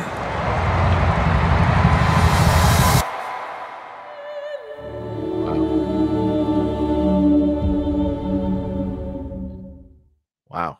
Okay. Wow. I remember people telling me that his performance was really good in this because they played this at Sundance. A lot of people said that, like, you know, it's also a lot to take in. I don't know. I mean, just from this, and I've said this before, the brother has unquestionable talent. Like, he is a phenomenal actor. So I saw a lot of the acting talent right there. Because that whole time I'm like, yeah, that's like he's in the zone at that point. So I could totally see this movie, as long as public sentiment is cool and all that. I mean, he could be in the running for. I mean, it looks like one of those award type of movies. Now, it is coming out in March, so March is usually not the best time to drop movies for award consideration. But man, at this point, I think he'll be all right. And this could be one of those things where, like, I don't think it'll be a blockbuster hit, just given the nature of it. And given what you just saw, it makes more sense why Disney was like, yeah, we're good. Because do you really want to have someone on your payroll who's accused of violence, and clearly this dude is mentally disturbed in this movie? Sometimes people can't tell that difference apart. Sometimes people are like, nah, what I see on the screen might actually be what I see, so I could see why studios would be like, nah, not this, but I think enough time has gone by. I think people have kind of gotten over it a little bit. And this might be more of a comeback. I think he's actually supposed to do another movie after this, that he's already shooting. So, Jonathan Majors could be on the comeback right now, and I think, best of luck to him. But anyway, guys, what did you think about Magazine Dreams, the trailer? Are you in? Are you out? Not interested? Whatever you think, let me know in the comments down below. All right. Next up. Oh, so this is another one. What is it called? Children of Blood and Bone. Now, I haven't read this, but this has been like a best-selling novel. I think it's like more than one book even, that has really been doing very well. Where's Kiki? Kiki, have you read this? Children, Blood and Bone. I know you be reading all them books and stuff. I've heard nothing but good things about it. I've heard, I think I even tried to get one for my daughter to read. I gotta ask her if she's read it or not. But this is something that when I heard of the book, I was like, this sounds like it'll be a good movie one day or a TV show. And then the more I read about it, the more I'm like interested in it. But looks like we have a movie that's coming out, and not only that, but the cast, we know who's going to be in it. I apologize in advance if I can't say everybody's name. Where they at here? There they are. So look at this cast, young cast too. So we have Tuso Mbedu. I think she was also in The Woman King. Amandla Steinberg, we saw her in The Acolyte. Y'all boy, Damson Idris. And Tosin Cole, who was in I think he was in that Netflix show, Cell. What was it? It was the Sickle Cell show or whatever. But he was really good in that too. I liked him in that. And this is being directed by Gina Prince Bythewood. Supercell, thank you, Supercell. Gina Prince Bythewood, you probably remember her from Love and Basketball. More recently, she did The Woman King. So great director. It says here that the studio has this film dated for release January 15th, 2027 in IMAX. In IMAX at that. So Thuso, she's going to be playing Zelly, a young woman living in a fantasy African kingdom who embarks on a quest to reclaim the magic that was violently stolen from her people by the ruthless King Saran. The story follows Zelly and her older brother, Zane, who played by Cole, as they form an alliance with the king's daughter, Princess Amari, and son, Prince Inan, to fight back against his brutal rule. Okay, listen, you had me at what was that? Fantasy African Kingdom. Sold. I don't know. I don't care what else is happening. You had me at Fantasy African Kingdom. I want more. Just give me more. Whatever it is. I don't know what else is. I don't care. What else did they have here? Oh, and we got Viola Davis coming in this, Cynthia Erivo, Idris Elba. You about to have both Idrises in here. Okay. Idris Elba, you have Lashana Lynch, you got Chiwetel Ejiofor. Listen, this might be the Wakanda Forever that we really wanted to see. This might be it. I don't know. And in negotiations, you got Regina King trying to come in this too. This finna be the Blackiest Black movie. This might be the real Wakanda Forever. Okay, forget that whole like, oh, we gonna kill the people in real life and then all. No, forget that. This might be the real Wakanda Forever. I'm in this. I am in for this. This cast looks amazing. The story from the book sounds good enough to me. I'm in. It's stuff like this that makes me not want to learn more about the book, so I could just absorb more of the movie. But you guys let me know, what do you think about this? What do you think about Children, Blood, and Bone? Is this something that you are looking forward to? Will you check this out? Whatever you think, let me know your thoughts in the comments down below. All right. We got some Daredevil updates. So as you guys know, Daredevil Born Again is going to be coming to Disney Plus rather soon. Just some background info. After the Netflix series, which was probably one of the best Marvel TV, keep in mind, Marvel TV and Marvel Studios are not the same at that time. Now there's a Marvel Studios TV division, and they have absorbed the properties from Netflix that Marvel Entertainment was doing. Those are two. I know they both have Marvel in there, but those were not the same. That's why everything on the Netflix side was not technically canon, because it did not come from Marvel Studios. Everything is only canonized when it comes from Marvel Studios. If it does not come from Marvel Studios, I don't care if Marvel does it, Marvel Entertainment does it, Marvel whatever does, like, as long as it comes from Marvel Studios, that's when things are canon. Let me just say this also for the record, because I had this whole argument online too. That includes Marvel being the 616. As much as we know it does not make sense, Marvel Studios, the MCU, is the 616. It is not the 19999. Why? Because it did not come from Marvel Studios. I've literally spoken to the producers themselves, and they've explained to me why. Because the whole 19999 thing, that came from a non-Marvel Studios book. They're the ones that made up that number. And the whole time, Marvel Studios like, that's not our number. Stop calling us 19999. So Aman Vanali, who was arguing with Kevin Feige, she is technically wrong. It is the 616. I don't know why. I think it's very messy, but it is what it is. But with all that said,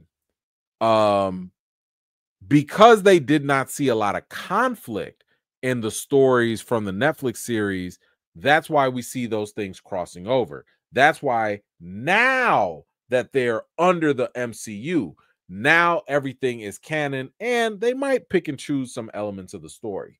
And of course, the other good news is the fact that we know that they brought in the showrunners and the team from the Netflix Punisher series to come and do this Daredevil series. So that is some good news. Anyway, we have the showrunner here saying some interesting things about Daredevil.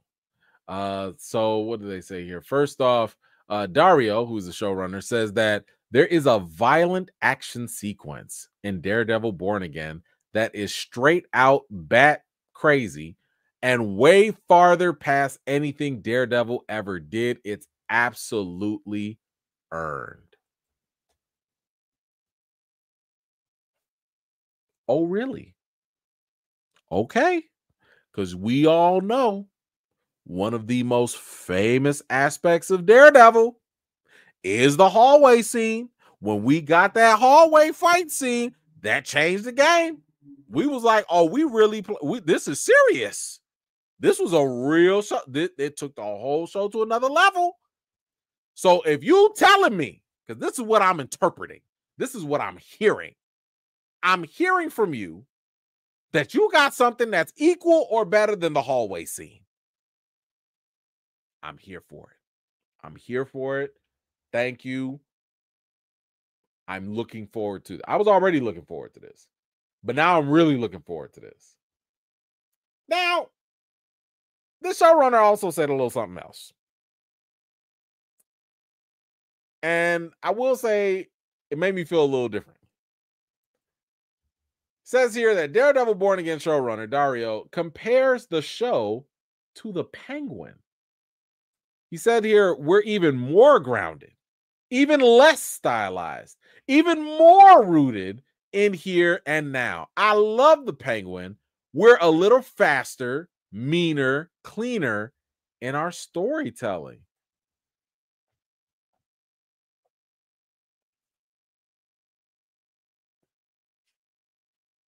Hey, man. Hey. Don't do this. I know you already did it, but don't do this. I've said this before, and I'll say it again. When these shows or movies come out, it's one thing to describe them, right? You can say, oh, we're really grounded. Oh, we're really this. We're okay. But do not bring up or evoke highly regarded things in comparison. Let us do that. Let us, the audience, make those comparisons.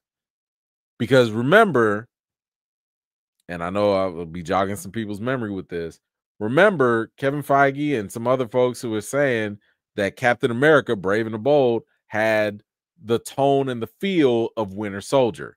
And I'm like, listen, everyone ignored exactly what you just said, and all they heard was similar to Winter Soldier. And that don't nobody want to have that comparison nobody wants to compete with the Winter Soldier. Nobody wants to do that. Cat 4 definitely cannot compete with Winter Soldier. I ain't even seen the movie yet. I know it can't do that. Penguin was one of the best live action shows out there. Like, it might give Daredevil a run for its money. It just might. I don't know yet, because that's one season compared to 3. So it's kind of hard to compare, but Penguin was really good. Really, really good. At this point, you have now created a bar comparing this thing to Penguin.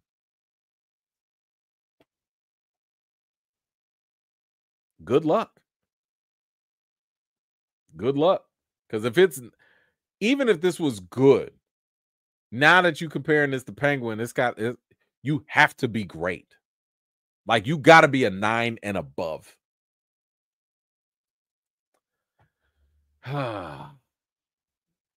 Just sometimes you can't overhype your own product. Remember what happened with The Flash?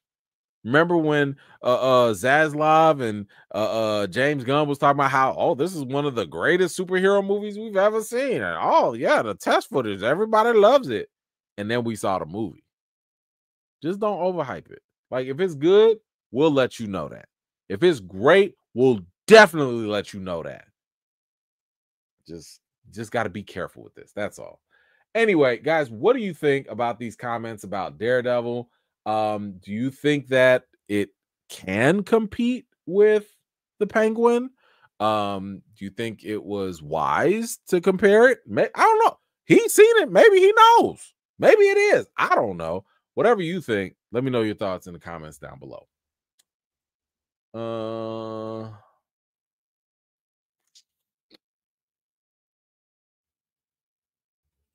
All right. What we got? 60 plus. What you got? I think this is Jonathan Majors' comeback role. Besides being fine as heck. His acting range is impeccable. We are people of second chances. I think his movie will do great. Jonathan Majors, let's support him. Sure. I mean, I'll be watching it. I'll definitely go check it out. Excuse me. You know, I think he has a good shot. With this film. All right. We're gonna stick with Marvel for the end. We have some Avengers updates. We got to talk about Spider-Man, and then we got to talk about Mackie, and then we'll close out. All right, Avengers 5 and 6. So we know that we are having Avengers Doomsday. Robert Downey is coming back, and then of course we have Secret Wars that is coming up after that. That'll be Avengers 6. But now the question becomes, who all gonna be there?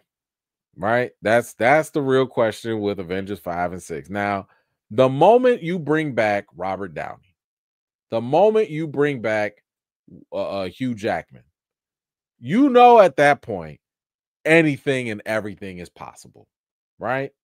So Benedict Cumberbatch was asked about, what's up, man? You coming back? What you doing? You doing Doomsday? Secret War? What's happening? And he, you know, got to talking. Now, of course, we know Doctor Strange, like, of course you're going to be in there. Like, come on now. We already saw you off doing the incursions with Chloe and all that stuff. Like, come on, or Cleo. Like, we know you coming back. So it says here, Avengers Doomsday will reintroduce Downey. Just don't expect the Sorcerer Supreme. And he said, is that a spoiler? Uh-oh. F it. So, according to him, at this time, he's not going to be in Avengers Doomsday. He said, nah, I ain't in that. Oh, well. It says, however, the hiatus won't last long. Doomsday will be followed by Secret Wars. And Cumberbatch said he's quite central to where things might go. Okay. So, according to him, he's not going to be in Doomsday. He might be in Secret Wars. Wait, is that what he said? Yeah, he's not going to be in there, but he'll be in Secret Wars. Okay, sure. However, just after that, he now says that he is in Avengers Doomsday, despite his previous comments. He said, I got that wrong. I'm in the next one. Don't ever believe anything I say.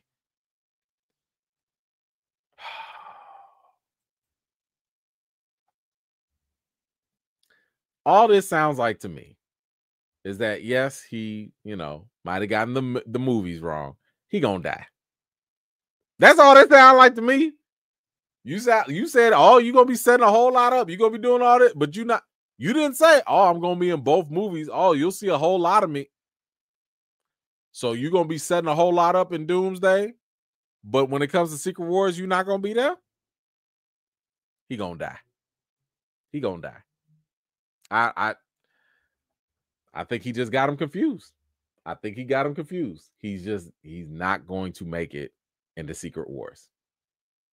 I mean, he died in Infinity War, right? I mean, he came back at the end, but he gone. He out of there. And I'm not saying that this will happen, but Doctor Strange does play an interesting role in Secret Wars in the comics. So we'll see. We will see.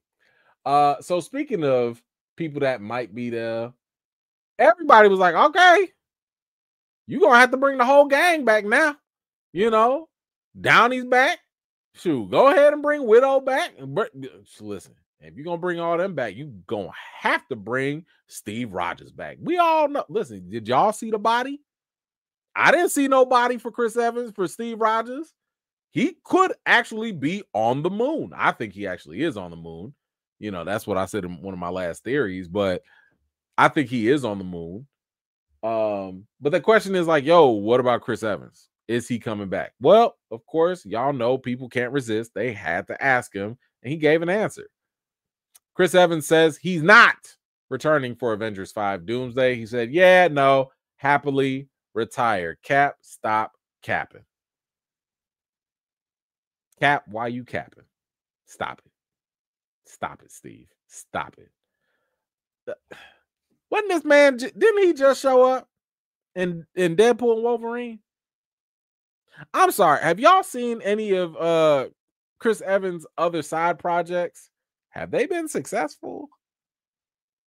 Bro, ain't no way. Ain't no way you about to not step up for this movie that's about to make $2.5 billion. Ain't no way.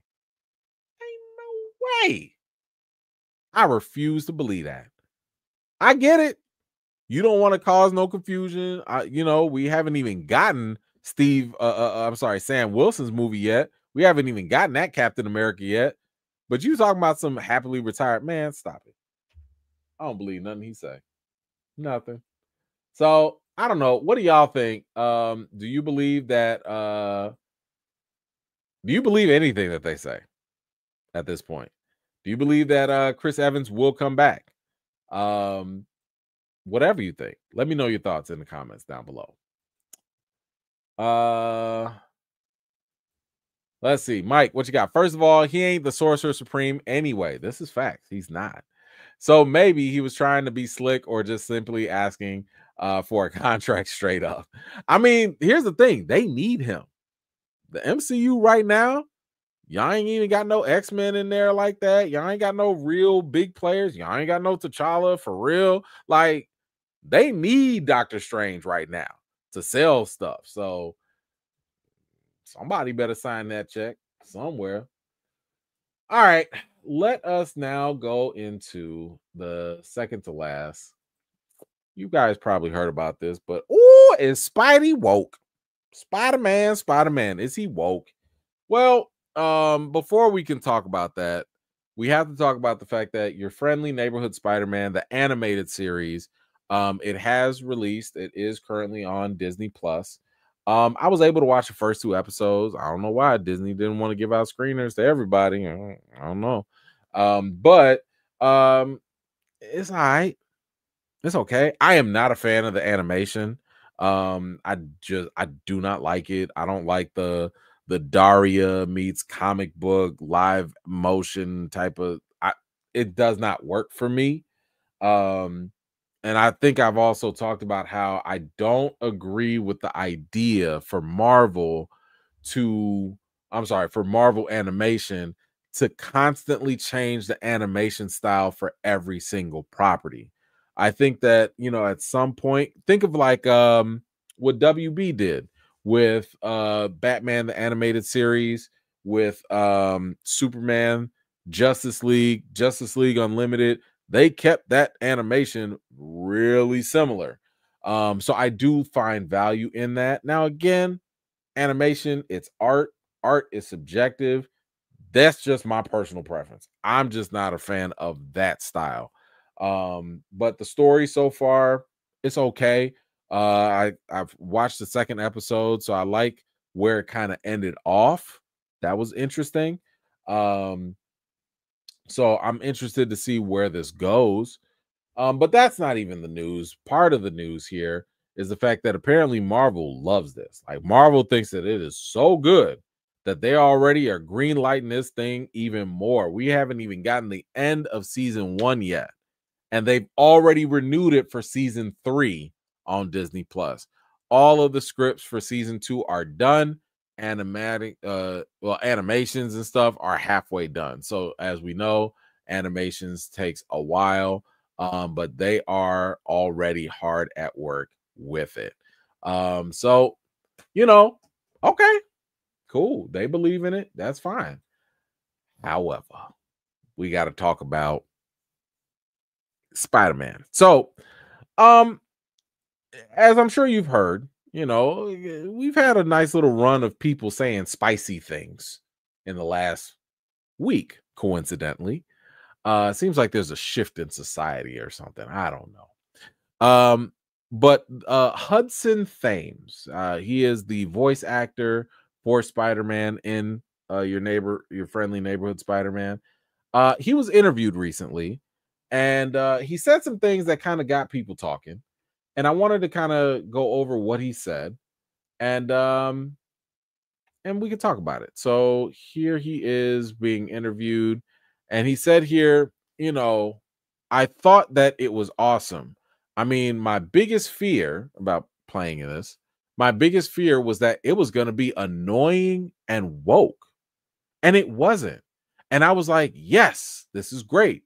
It's so well written. Like, it feels real. I'm the oldest of 5 boys, so I feel like I kind of know what's happening in their lives and in high school, and it felt like it was doing that justice. Hey, Hudson, what do you think woke means? Like, and for anyone watching, like Hudson, hold on, do we have a, let me see if I can get a, what Hudson, where is he?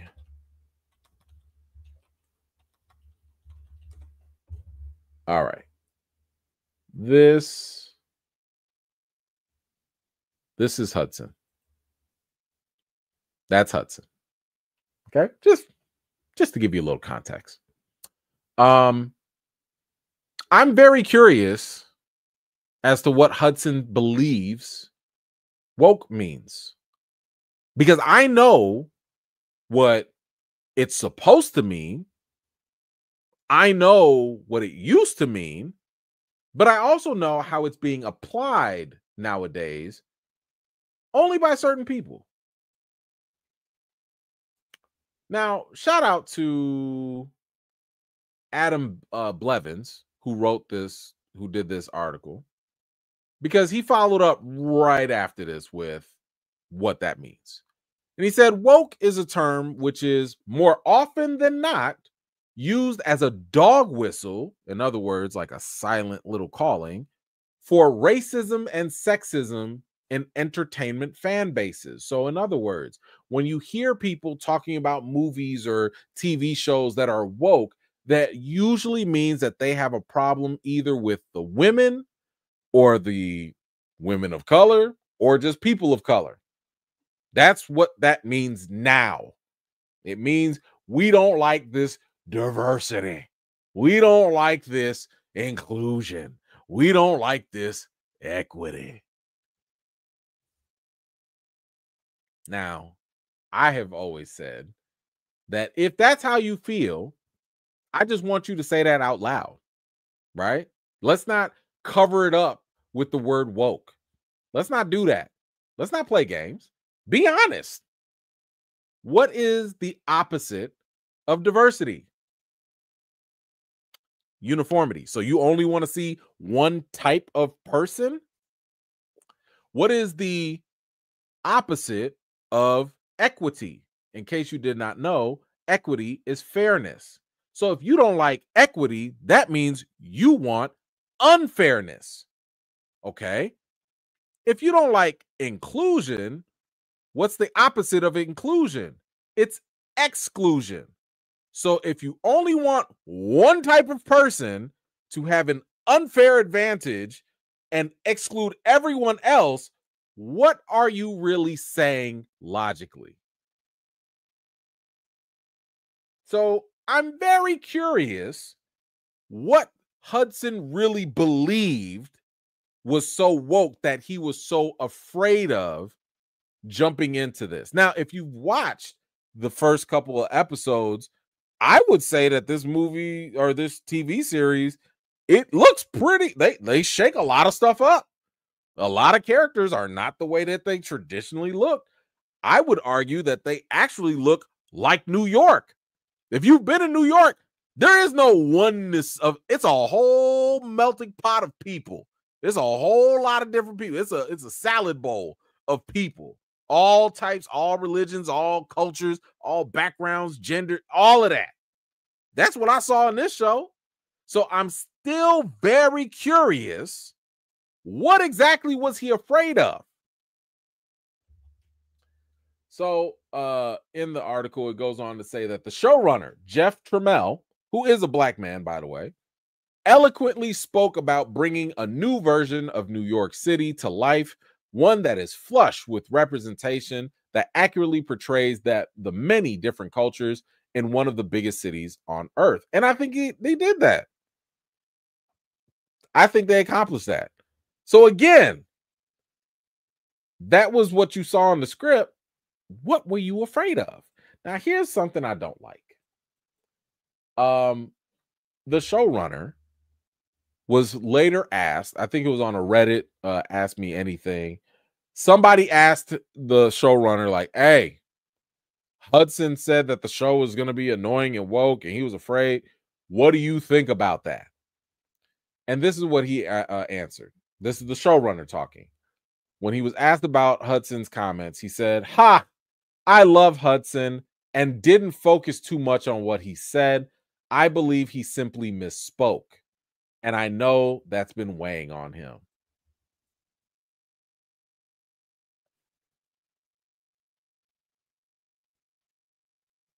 I don't like it. Especially for the reasons and the context behind it all. As previously mentioned, woke nowadays is used for either pointing out sexism and or racism, if not both.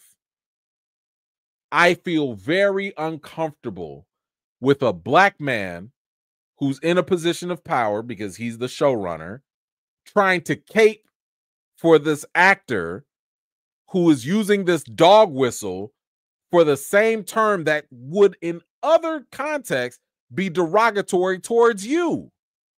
You don't need to speak for this man. You don't need to make excuses for this man. Let Hudson speak. I don't want to hear no misspoke. What is this nonsense? Ain't no I misspoke.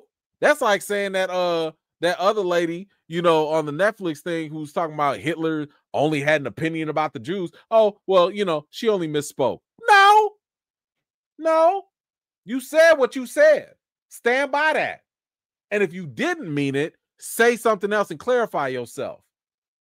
But I don't like this idea of other people, especially another black person, somebody who would probably be the victim of that. Because I don't know, maybe people like that might think like Hudson, might think that that guy, Jeff Trammell, or what, yeah, is that his name? Yeah, Jeff Trammell. They might think that you a woke DEI hire. That's where that mindset tends to go. And you over here giving him cover for what? Let him sink. Let him swim. Let him figure it out himself. He a big boy. So I would encourage the press, the media, don't let him off the hook. Matter of fact, go ask Brad Winderbaum that too. Yes, the Kevin Feige Jr., like the guy in charge of Marvel TV. Go ask him that question too. What do you think about your people talking about stuff is woke and annoying? What is woke? Because I can tell you this, Marvel was not founded on being anti-woke. That was not Marvel. Marvel was not about that. Marvel was always about inclusion. Marvel was always about accepting everybody. That's what Stan Lee stood for. That's what they were all about. So if you're bringing in talent that is counter to the culture that was the foundation of your company, I think we need to reevaluate that. Now, we will get to it in a second because I remember seeing people talking online about how Anthony Mackie's comments that we will get to, people was talking about, oh man, he needs more PR training. Oh man, what about Hudson? Did he skip his PR training? Somebody told him or didn't tell him, hey, it's okay if you use buzzwords like woke in interviews. Nobody will have a problem with that. How about we go have him go through the training again? How about we go have him rather, because I know people were sitting there talking about Mackie, and we'll get to him. But why is there not? I need to see that same heat for Hudson. I want to see Hudson answer that question. Excuse me, what did you mean by that? What were you afraid of? Even Jeff just said here that and I know it's been weighing on him. What the hell has been weighing on you? Sir, you are a voice actor. You're not even on the screen. What the hell are you? What's weighing on you? The only thing that should be weighing on you is if you got your voice together. What are you talking about? Anyway, the show, I think, is as diverse as it can be. It looks it's already changing a lot of the storylines. It's changing a lot of the characters. So again, I'm still wondering what the hell was so scary to this man that later on I need more details. And I don't like the idea of letting people get off the hook with something like that. Shout out to the article. I'm happy that the article posted it. And they, because sometimes you don't have a lot of time. Maybe you were in shock that they would say something so dumb or weird. I get that. And I'm glad that they clarified that. But I do want somebody to follow up with that. Comicbook.com, Collider, Variety, what up? All of y'all out there with access. I need y'all to follow up with that. Don't let this man off the hook. Ask him that follow-up, please. Anyway, I wish he would show up at this next event I'm going to. I'll be like, yo, Hudson, come in. I'll talk to him real quick. Anyway, y'all let me know. What do you think about this whole Spider-Man woke thing? Do you think that this is congruent with Marvel and their culture? Should Marvel say anything at all? Because sometimes Marvel do be quiet. They will be quiet. Boy, if I run into that, I'm gonna ask them. Anyway, guys, let me know your thoughts in the comments down below. Nelson, what you got, man? The Spider-Man series has a lot of melanin, pro DEI. Yes, they do. Listen, I ain't never seen so many black people that was not like supernaturally enhanced, in Spider-Man. I thought Robbie was the only one, and they killed him off. Woo, man. Listen, I don't know where Spider-Man, I see Spider-Man be going to the bodega. Spider-Man be going, to like the white area. I ain't never seen so many black folks until we got to this Spider-Man right here. But I do want to know, what is Marvel going to do? I don't like that. I don't like it. Don't just leave that there. Clean that up. Clean that up. All right. Now, let us get to the main topic. What am I doing? I'm out of practice. Let's get into Mackie and MericaGate. So, as we know, Sam Wilson, aka Captain America, played by Anthony Mackie, has a new movie coming out, Brave and the Bold, or what is it? Brave and the Bold? No, Brave New World, whatever it's called, whatever. Cap 4. We just gonna call it Cap 4. Cap 4 is coming out, and y'all still ain't bought your tickets, did you? I know it. You ain't got to play around. I know you ain't buy your tickets yet. It's coming out in about a week or two. So, as usual, you will have the actors going out talking about the movie in order to promote it, right? Cool. Nothing new. Same old, same old. And here's the thing. Anthony Mackie, I think, for as much grief as y'all give him, he has usually been on point with the things that he says, right? Like, he was one of those people that was saying, hey, in the movie world, things have shifted. Now we look at the characters in the IP and we don't have movie stars anymore. Like, he would say some things that you'd be like, you know what? Makes sense, right? And even though y'all hate Anthony Mackie and y'all give him so much grief, I find myself agreeing with him more so than not.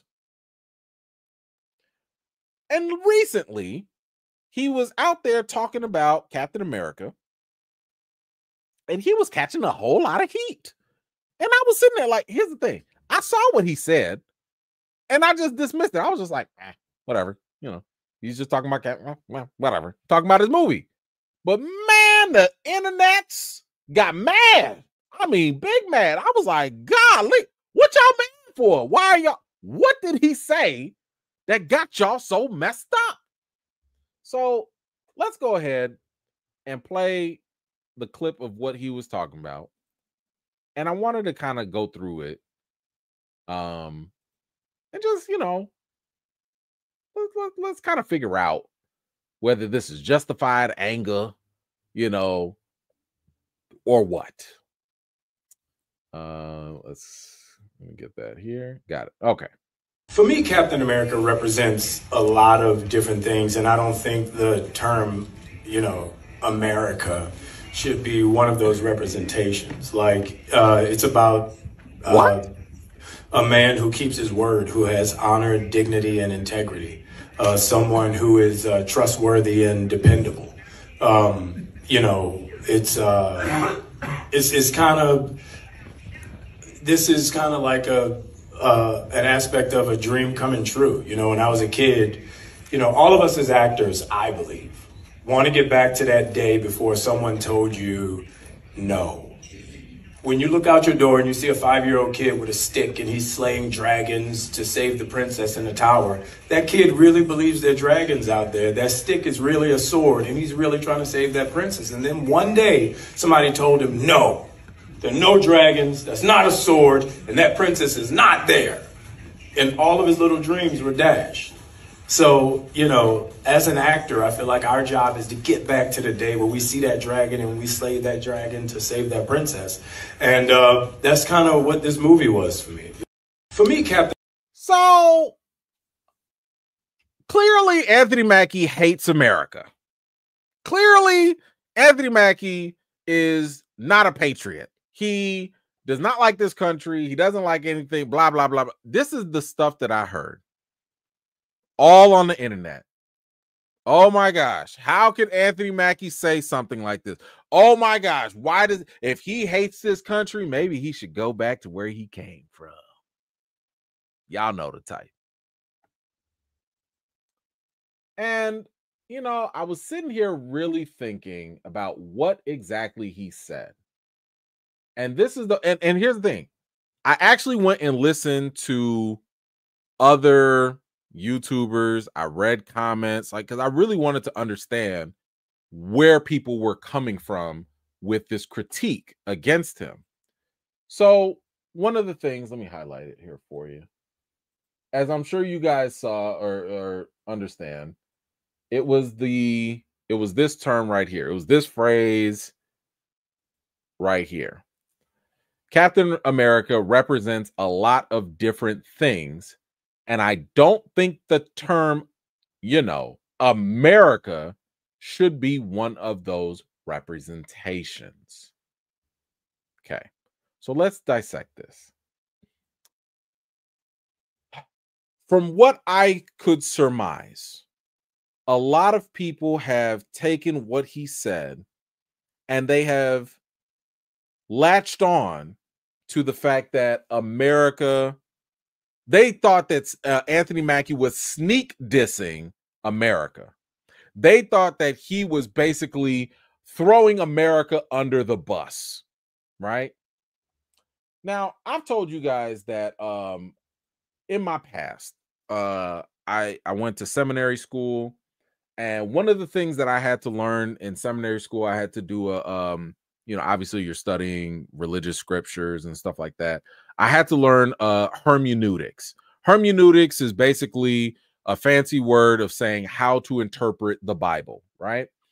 And there were two methodologies that we learned. And the first one was called exegesis. Exegesis is basically, it's the process of interpreting a text by taking out the meaning, taking out and using like objective things around the text to interpret it. So in other words, who is the person talking to? What time period is this? What society is this? What was the culture like at that time? What were the audience? How would the audience interpret the things that the person was saying at that time? What was their style of writing at that time? That was exegesis, right? You take all these external factors and you use those things to interpret what the person said or what the author was saying. But then there was another methodology that was brought up, which I'm sure many of you will be familiar with, and that was called eisegesis. Eisegesis, unlike exegesis, it's the method of interpretation where you come in with your own subjective biases and you basically put that into the reading of what someone else wrote. So in other words, if you, I don't know, if you hate all men, that's just your personal bias. Maybe you had a bad experience. I don't know, whatever. And you said, and you read somebody that says, you know, I like women. I don't know. I'm making stuff up. But you hate men.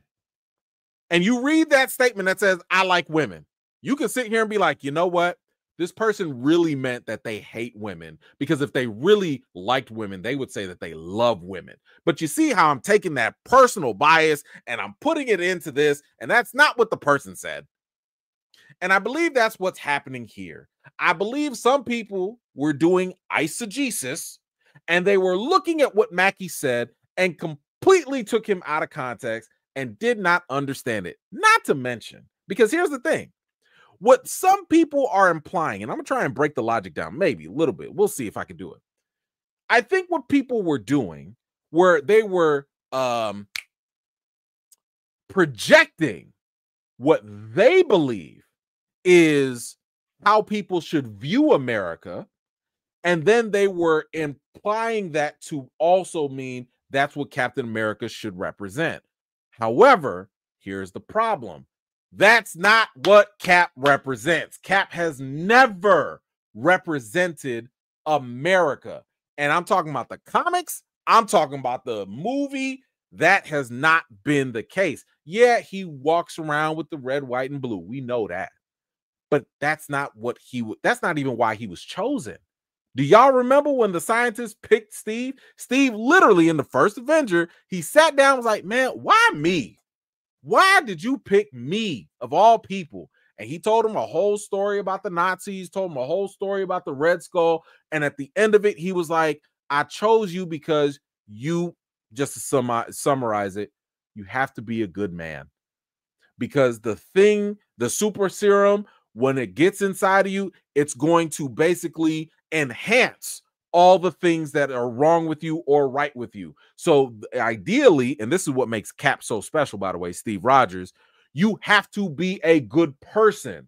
Because if you have anything mentally messed up with you, if you have any selfishness or, you know, greed or corruption, the super serum is going to enhance that.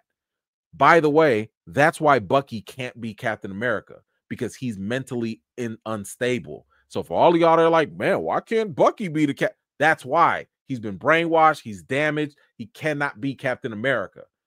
Anyway, this is also why Sam was chosen, right? Sam was chosen not because he represented America.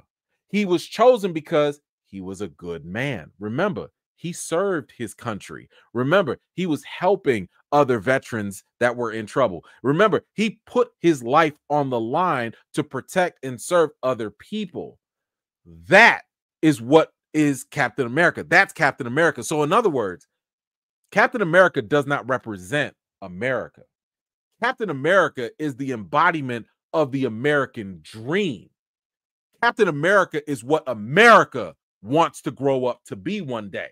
Okay, that's who and what Captain America is. And that's exactly what he said. It's a man of integrity. It's a man that holds his word. It's a man that, you know, will always do the right thing.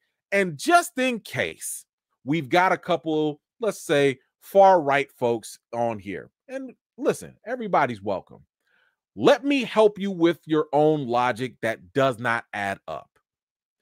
If you believe that what Anthony Mackie was saying was anti-American, I want you to analyze what you think that means or what the logic is. Because if you can sit here and believe that America is perfect, then you're already living in a delusional world. If you think America is ideally the best place ever, then you are already contradicting your own belief. Because last time I checked, Y'all were the ones that were saying, make America great again, right?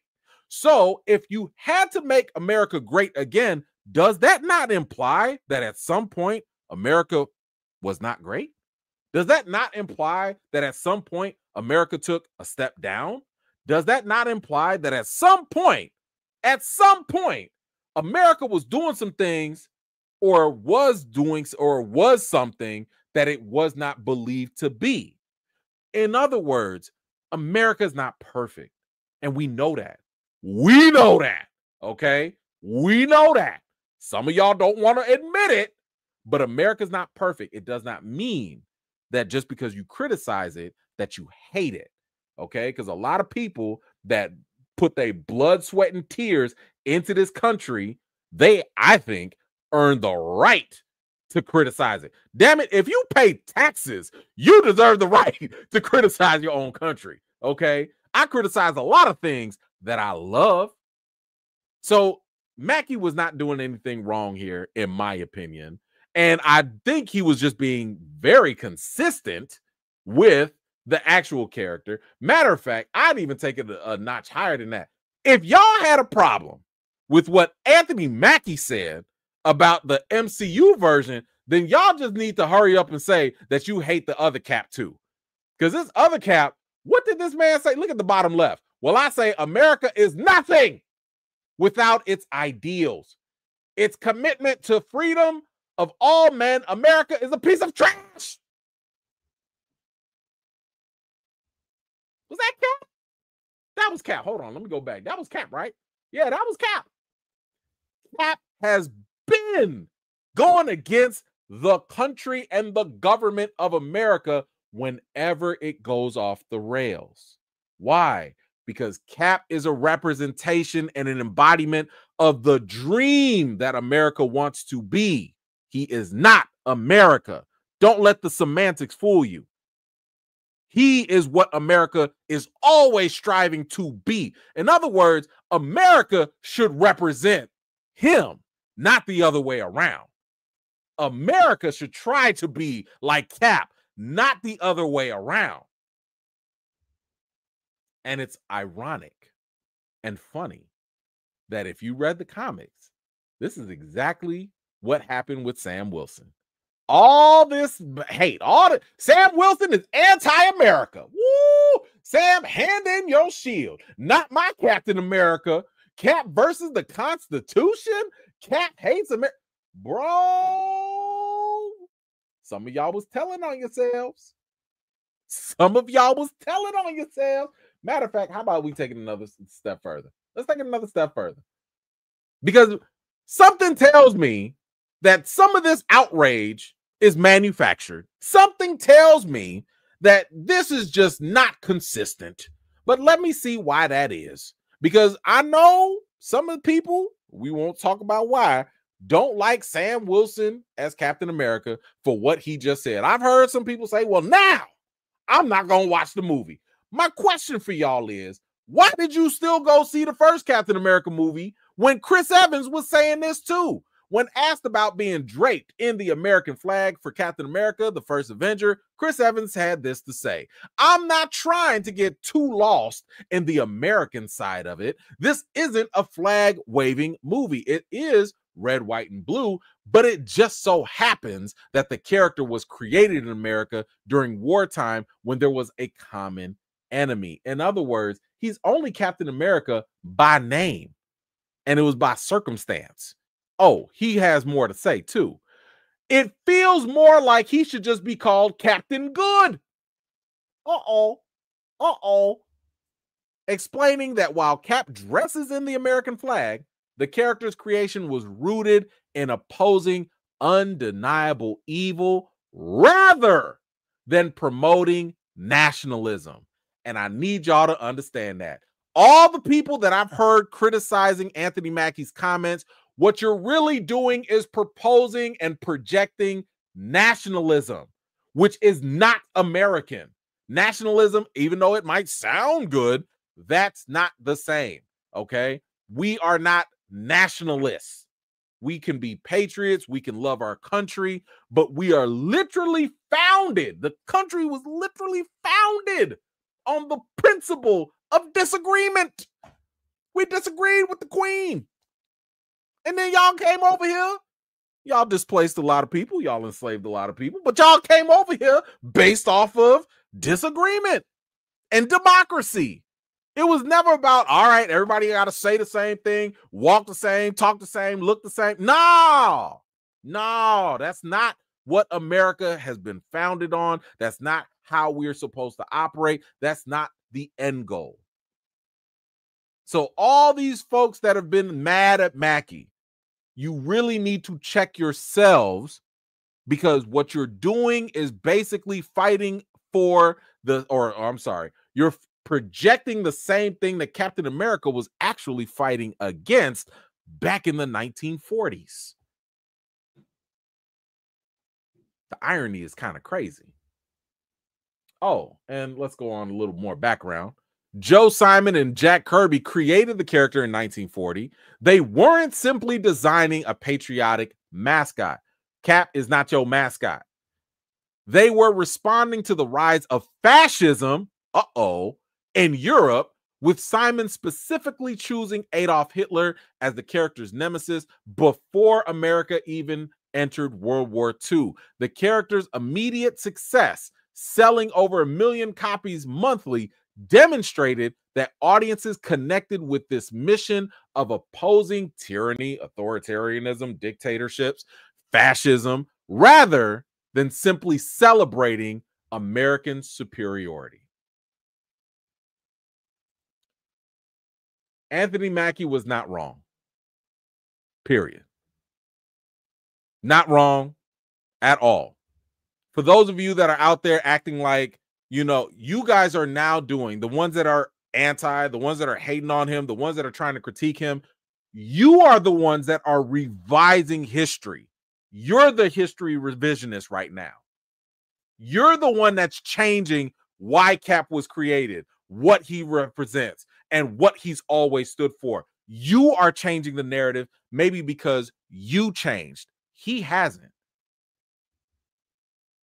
Chris Evans basically said the same thing that Anthony Mackie said almost 10 years apart. What do you think has changed in the last 10 to 15 years? Because it clearly wasn't this fictional character that's been around since the 1940s. But what else do you think might have changed in that time? So, in addition to all this, Mackie actually released a statement on his Instagram. He said, "Let me be clear about this. I'm a proud American, and taking on the shield of a hero like Cap is the honor of a lifetime. I have the utmost respect for those who serve and have served our country. Cap has universal characteristics that people all over the world can relate to." I hate the fact that he even had to clarify this, because at no point in anything he said did I sit here and think, man, this is a guy that hates his country. And here's the ironic thing about it. If you're American, you're allowed to hate your country. That's the crazy irony in America. People have fought and died for your right to even hate your own country. That is still part of being American. As crazy as it sounds, you have the freedom to love and hate whatever you want. Now, you can't be a traitor. Okay, now you can't be a traitor. Don't be a traitor now. But you have the opinion, you have the ability to love, criticize, and hate whatever about this country, especially if you're paying them taxes. But anyway, guys, what do you think about Mackie's comments here? Now, if there was something to get upset about, because some people there is more. Some people were talking about how Captain America 4 was too woke, and it was not fair because they're making the Red Hulk look like the current president. How dare they compare the Red Hulk, Thunderbolt Ross? Y'all are making fun of the president. once again, and let me remind y'all of the Southern saying, this is an example of a hit dog hollering. And I love what Anthony Mackie had to say about this. This is what he said. He said, on the comparisons being made between Red Hulk and Donald Trump, I hope as a country we're tired of all the political jousting. Let's just go to the movies and chill the heck out. We could have made this sucker yellow or orange, and it would have been a problem, but they didn't. Once again, this is an example of projection. The Red Hulk is who the Red Hulk is. He's in the comics, okay? He's in the cartoons. They didn't just create this guy. If you have that issue, go have that issue with The Boys on Amazon. They are intentionally making Homelander similar to the current president. That is where you can have your valid criticism if you're a Trump supporter, right? If that is you, they're doing that on purpose. This just so happens to be the president who's corrupt and turns into a red hulking maniac. Now, if you just so happen to notice some similarities, that's not on the creation, because this character has been around for a long time before the current president even became president. So stop hollering, hit dogs. Please. Y'all telling on yourselves a little too much. And for the record, I would have cracked up so bad if they turned Red Hulk into Orange Hulk. I would have been beside myself. I'm not endorsing it. I'm just saying if they did it, I would have laughed. Anyway, guys, what do you think about this MericaGate, MericaGate, all this stuff? Do you agree with what Mackie said? Do you disagree? Again, I'm going to push back on the whole idea that he needed more PR training. No, he didn't. Because if you weren't saying Chris Evans needed PR training back in 2011, don't bring that up now. Don't talk about that now. Because it's not Anthony Mackie's fault that the same character that's been consistent from the 1940s is still here. What's the alternative? Y'all just don't want him to talk about the movie then. He can't talk about it. So this whole idea of like, oh, well, he needed to clear this up and he should have just done his job and talk about the character, and that's it. If people have a problem, guess what? They was going to find a problem with this movie anyway. All them folks that were out there like, well, now I'm not going to watch it. Shut up. You was going to find a reason not to watch it in the first place. Oh, they got another black in the movie. Nope. Not going to watch it. Like, stop it. Stop lying. This is what I really wish we all, I don't care what political side you're on. I just want us to stop lying. Stop lying. You don't like black people. Say that. You don't like LGBTQ people. Just say that. You don't like certain things. Just say that. Stop trying to find dog whistles. Stop trying to play around it. We already know. We know. We're just waiting for you to accept it. That's all. You're not going to change no minds. You already have your little tribe. You already got your little circle of people that's going to pass it over. You're not going to show me a Nazi symbol and tell me it's just a cross. That's not going to work for me. Okay? Please, stop lying. All right. Got a little too woke-ish here. My bad, y'all. Sorry about that. All right, guys, let me know what you thought about the whole Mackie situation, his comments, Cap, Chris Evans, all of that. Whatever you think, let me know your thoughts in the comments down below. All right, Cat, what's up? E-Man, the face you made is so hilarious. I don't know which one to talk about. I make a lot of faces. I don't know, but thank you. Appreciate it. Slice of horror, clock it. All right. Steve, you better. I'll try. Thank you. JN, the good doctor, Reverend E-Man. You can legally marry T'Challa and Storm in BP3 at Mount Wakanda Missionary Baptist Church on Mount Zion. I would love to be in attendance. I'll be in attendance. I don't know about all that, but I'd love to be in attendance. That would be amazing. All right, guys. Hey, I want to thank you all so very much for hanging out with me tonight. Appreciate it. There will be no live on Friday. I do have to go do some work, so I will not be around. If there is some crazy news or something, you know, before that, then yeah, we'll go ahead and make that work. But no live next week. Yeah, we'll stay tuned for more stuff. Anyway, thanks a lot. You guys know the routine. It's the weekend. Wash your hands, wash your butts, and please, everything in between.